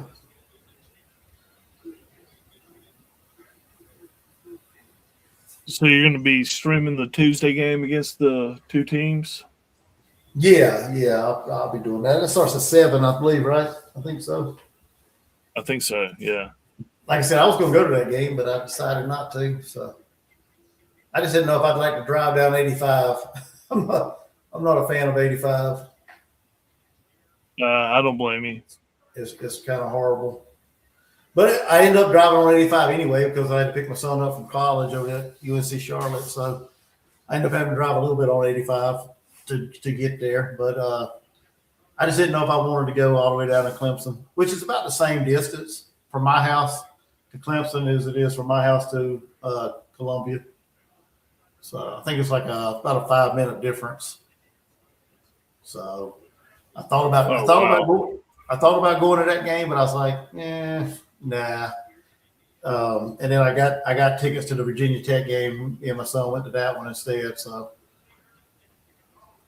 but I'm glad I went to that one because technically that was on my way to Columbia. If I'd have went to Clemson, I'd have to go to Charlotte and then back down 85. I'd be going out the way to go to Clemson. So, but yeah, I'm gonna stream that one. I might stream the Penn State game tomorrow. I don't know. South Carolina women's versus Penn State. So right. I might be on here doing that. Depends on what I think it starts at. I don't know if it starts at noon or not. I know Dealmaker wants to go live at 2, so talk about childbirth or something. I don't know. So I don't know what we're going to talk about tomorrow. Well, who knows? I will say, in the last show, I like Dealmaker. I look at things in a different way when he says it, Uh-huh. Oh yeah. So now the game tomorrow is at 3:30, so it'll be after the show. So we'll have to run a 1 hour show, and then I have to get off and do the game. So yeah, tomorrow at 3:30, I should be back on here. So yeah. It was a pretty good show last night. Yeah, it was. I thought so. Yeah, I thought it would be pretty good. Billy Cole brings a lot of knowledge. Billy Cole's something else, boy. Oh, Sven had him worked up. I don't know if you saw that or not, but Sven had him worked up. That's two old people fussing at each other. Yeah. But yeah. Yeah, and Sven is in Vancouver. Yeah, well, now he is. Yeah, he's visiting grandkids. He's usually in Germany. So he went. Right. Do you know what do you know, like north, south, east, west, that he lives in Germany? I have no idea. I don't think I've ever asked him. Yeah. I couldn't tell you. Man, what a beautiful country that is. The only thing about Sven, man, every time he comes on here, he wants to talk about Mississippi State. my father-in-law is a Mississippi State graduate, so Huh. yeah. I mean, I get a problem when he coming on here, but I don't want to hear about. I don't want to hear all the time about Mississippi State. I don't mind he comes on here and hangs out with us, but we usually talking South Carolina football, and he brings up Mississippi State. So, and then he got Billy Cole riled up about Tennessee. Yeah. I tried to get in there and tell him what the record was, so he about calmed down, but he wouldn't let me talk edge while him and Billy Cole was going back and forth. So no, let that go, man. Let that go. Yeah, that was. So that was why it was so good. Yeah, he got. No, I like Sven. Yeah, I like him. Yeah, but I don't blame him for talking about Mississippi State a lot. You can't. That's what he brings. Yeah.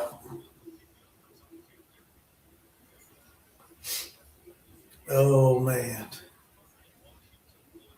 He does know a lot too. So Yeah, he does. Him and Billy Cole. All them old people know stuff. Well, Billy Cole ain't got nothing to do with sitting around and research. So research and eat Hardee's. That's all he got to do. So good for him. You know what? Yeah, yeah, good for him. yeah. Hopefully one day I get to do that. Yeah. So, which I always tell my wife I want to work till I die anyway. So I ain't gonna retire. Just work till I die. I'm gonna have to do something. Just don't let me die at work. Just don't let me die at work. I don't want to be my last view is me working, put in a shift anywhere. So, but, I mean, I've been trying to pull a dime since I was 12, stacking hay in a barn. You know, I don't know if I'll stop. I don't know if I can. I gotta have something that I get up for every day. Yeah, that's what I figure. I figured I had to do something like that. I mean, I'd be bored to death if I retired and just sit around and do nothing. So I don't think it's healthy for. I think you need to have something. yeah. You know, some. Mm-hmm. So yeah. I haven't talked to the deal maker much today, so I don't know what he's doing. I figured he might come up here on here, but he might be doing some family things tonight. Yeah, can't blame him for that either. No.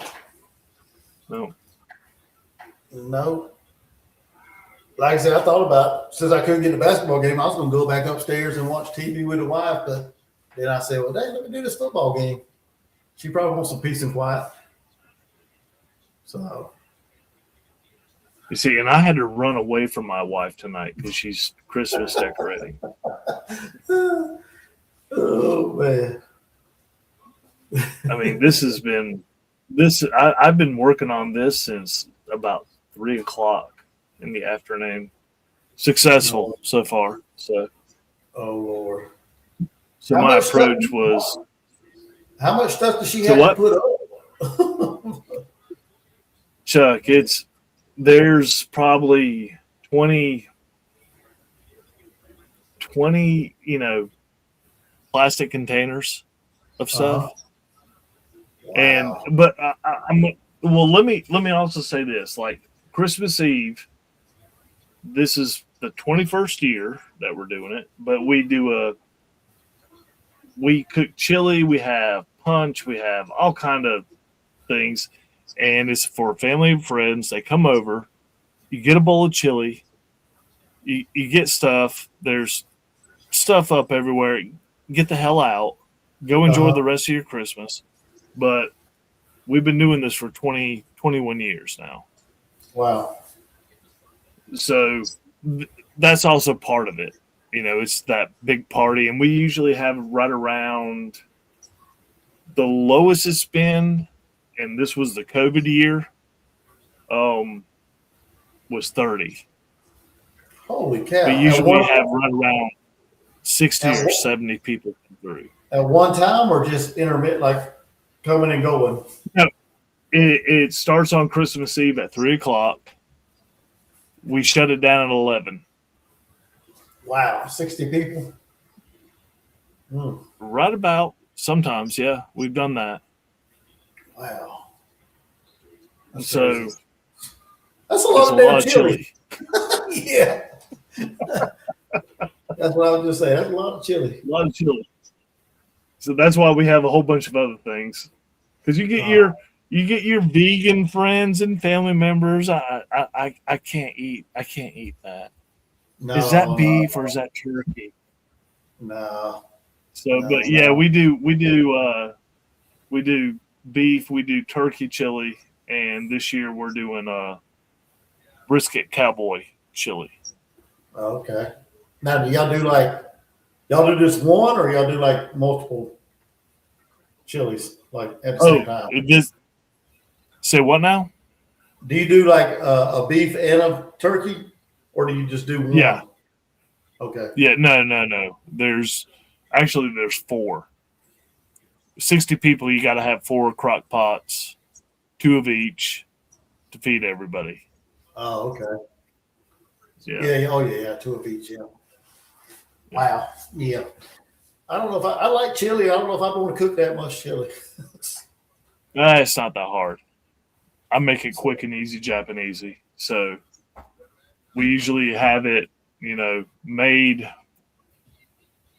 the day before, let it sit Uh, overnight, put it in the crock pots, let it go. After that, everybody goes by, grab a bowl, scoop it up, keep moving. oh yeah. So Hmm. That's pretty neat. That's pretty neat tradition. yeah, We're I think the wife's gonna have our I guess family Christmas dinner next Sunday. So she wants to do it. She wants to do it before Christmas. That way, Christmas Day or Christmas morning, we can wake up, we can have a breakfast or a brunch or whatever, yeah, and then exactly. open presents, and then we usually like to go to the movies, kind of if it's available, something good's playing. Go to the movies on Christmas Day and watch the movie. So if there's anything good showing, I don't even know what's playing this year, but that's the plan anyway. Yeah. No, that's a So good thing, man. so yeah, we did it. We did it multiple years before. We'd go to the movies on Christmas Day and watch a movie, and we haven't done it in a little while, but we're gonna try to start that back this year, I guess. Go ahead and get the Christmas dinner out the way next Sunday, and that way we got to worry about a bunch of people coming over on Christmas morning or Christmas Eve. So, uh, Yeah, our house is I don't know, like my wife's side of the family, everybody comes over here for Christmas. And that's usually done between Christmas and New Year's. yeah, and we're going down to my mom's house the weekend after Christmas, that 27th. So Yeah. we're gonna go down to South Carolina for that. So I don't know if she's coming up next weekend or not. I invited her, so she's more than welcome to come. So, but usually we have it with her sister that lives here in town, just family like that, local. So, oh man, Yeah. Christmas nights over at the parents. And yeah, for the last few years, all of us were taking food over. So, but that's 38 people, 39 this year because wow. there was a birth in the family. 39. So yeah, Yeah, we don't have that many, so we just ours is pretty simple. That's all. We don't have no big Christmases like that. Them days are gone. yeah, it's I mean,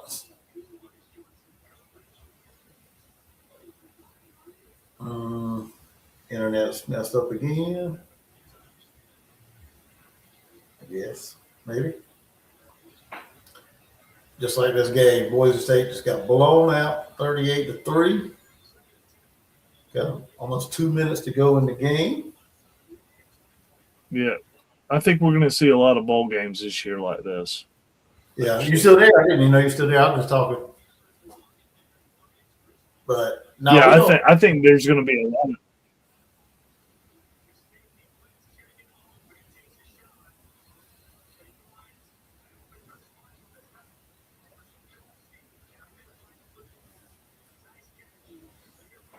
Hey, what was you saying, P digits?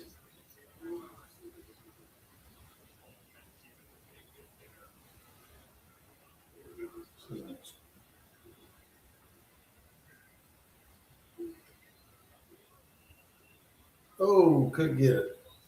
Crossbar interception. Oh, if that was arena football, then he'd be running. I don't know if you are you still Yeah. there? You see, he just threw. You see how he threw off the back foot? Uh huh. That's what That's y'all Cade had. Klubnik. Klubnik. Yep.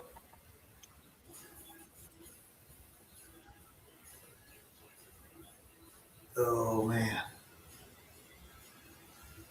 But no, we don't have that many people. A lot of my family members are dead, so Right. Yeah. like my Well, mom, I hate to hear that. Yeah. my dad's dead, my sister's dead.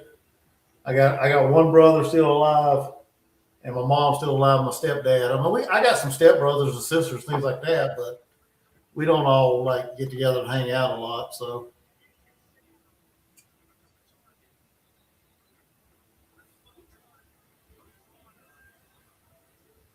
Well, similar, but yeah, my stepbrother and stepsister, they've been around. We've done them long enough to where, yeah, we kind of hang out. So yeah. Now I used to have a stepbrother that I hung out. He passed away too, so I used to hang out with him and uh, yeah, talk yeah, football, baseball, basketball, all that stuff. I was closer to him than I was my real brother. so, yeah, yeah, so yeah. Well, yeah, I get it. I understand. So yeah, we I'll did say that. everything. Did everything together. Played golf, and he was a Yeah. big pool. He was a big billiards player, pool player. Pretty damn, Ah, pretty damn good too. um, so I'd always hang out with him and drink and watch him shoot pool and win money, and that's usually what I would do. So yep, yep, yep. Sorely missed during this time of the year. oh Yeah. yeah. God forbid if But Sacramento ever wins the championship, I'll be like, dang, because he never seen them win anything except right, baseball. right. So Well, yeah, the baseball team was, man, I knew when you got him from NC State, I was like, we're in trouble. yeah. So Yeah. oh Y'all were, man. man, that was, I'm surprised that run didn't go further than just 2 years, to tell you the truth. Yeah, well, But I think winning a championship's hard. That's tough. yeah, we just got that third year. We just got out coached. I mean, Arizona played a lot of small ball, and Yeah. that's how they beat us, man. I mean, they just played small ball, and we I don't know. It just seems like we couldn't never get that timely hit against them like we did against everybody else in the previous years. I don't know. I don't know if Tanner was just losing it or what, as far as making the right calls and adjustments. We just couldn't beat Arizona in that one, the third one.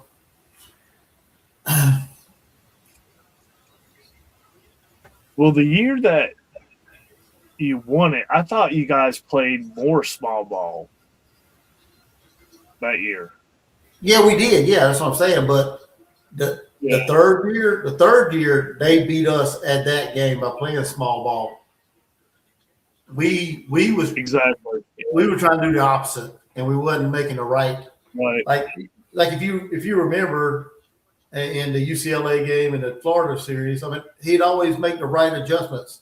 Like the Florida series, they had bases loaded, and we pulled the infield in and got out of that inning without giving up a run. I mean, he would just make the right. It's just like everything clicked in them games, and nothing clicked in the Arizona game.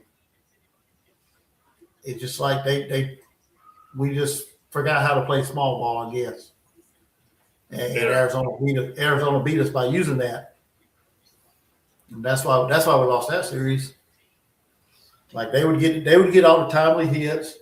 They would bunt the runners over, get them in, and we couldn't do it. So if I remember correctly, that's how it went down. And then of course after that he kind of went into the sunset and destroyed the athletic department.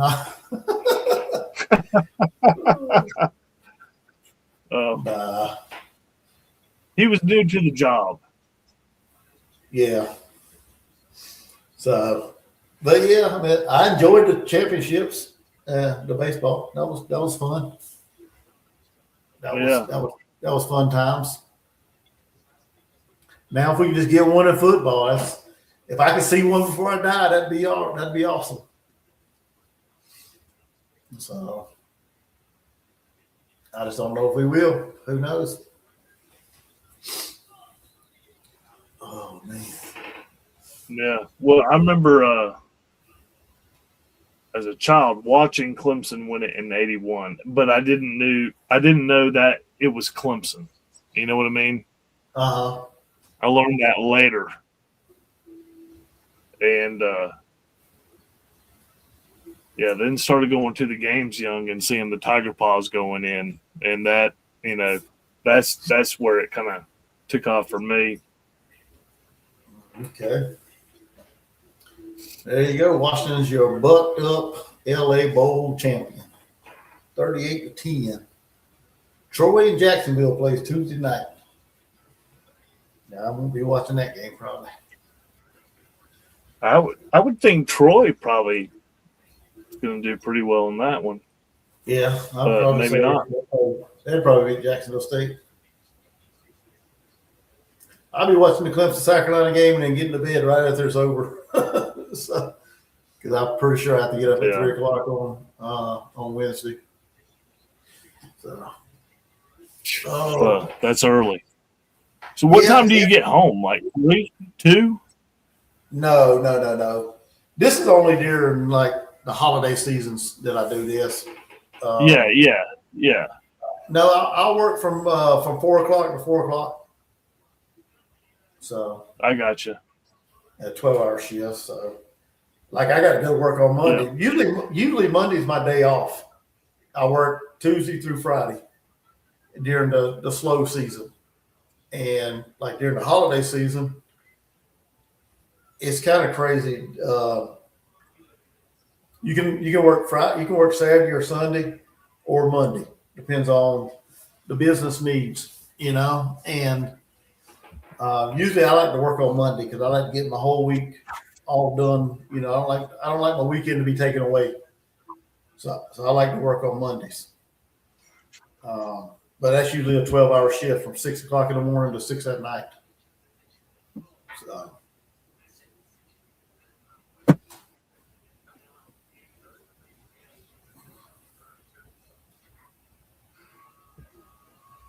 You still there? So that's a 6 to 6 on Monday? Yep. And then turn around to do 4 more days at 4 to 4? 3. I do 3 4 to 4s and one 6 to 4. Okay. So yeah. Here lately I've been working about 58 hours a week, roughly. So, and I don't mind. It's not a big deal. The only day my plant is closed is Christmas Day. That's the only day they closed. So, gotcha. They're open every day. Now Tuesday. Yeah, they keep those things moving. Yeah, Tuesday through Friday, there's like a 2-hour gap where nobody's hardly working. That's usually from 2 to 4 or 2 to 6. So about a 2 to 4 hour window where nobody's working. But on the weekend it's a 24 hour, somebody's always working. 6 to 6, 6 to 6. So.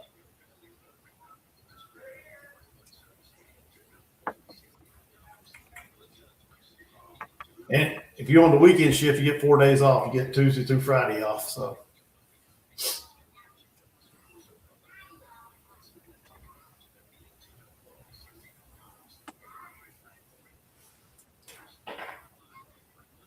Well, yeah, there's options there.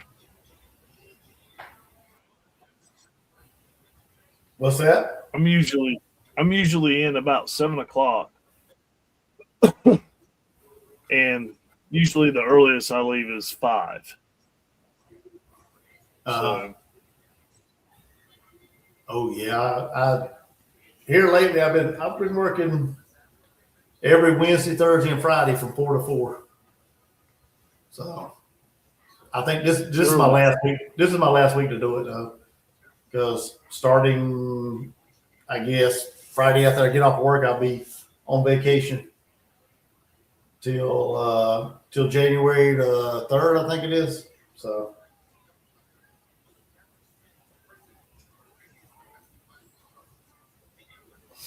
Yeah, I'm taking off the 24th, the 26th, but I'm back at work on Monday. Yeah. Yeah. After that, I'm off for the rest of the week. Yeah, our plant's open on Christmas Eve, and if you have to work, you have to work. They don't work the night shift on Christmas Eve, just the day shifts. And then the day after Christmas, they're open. So.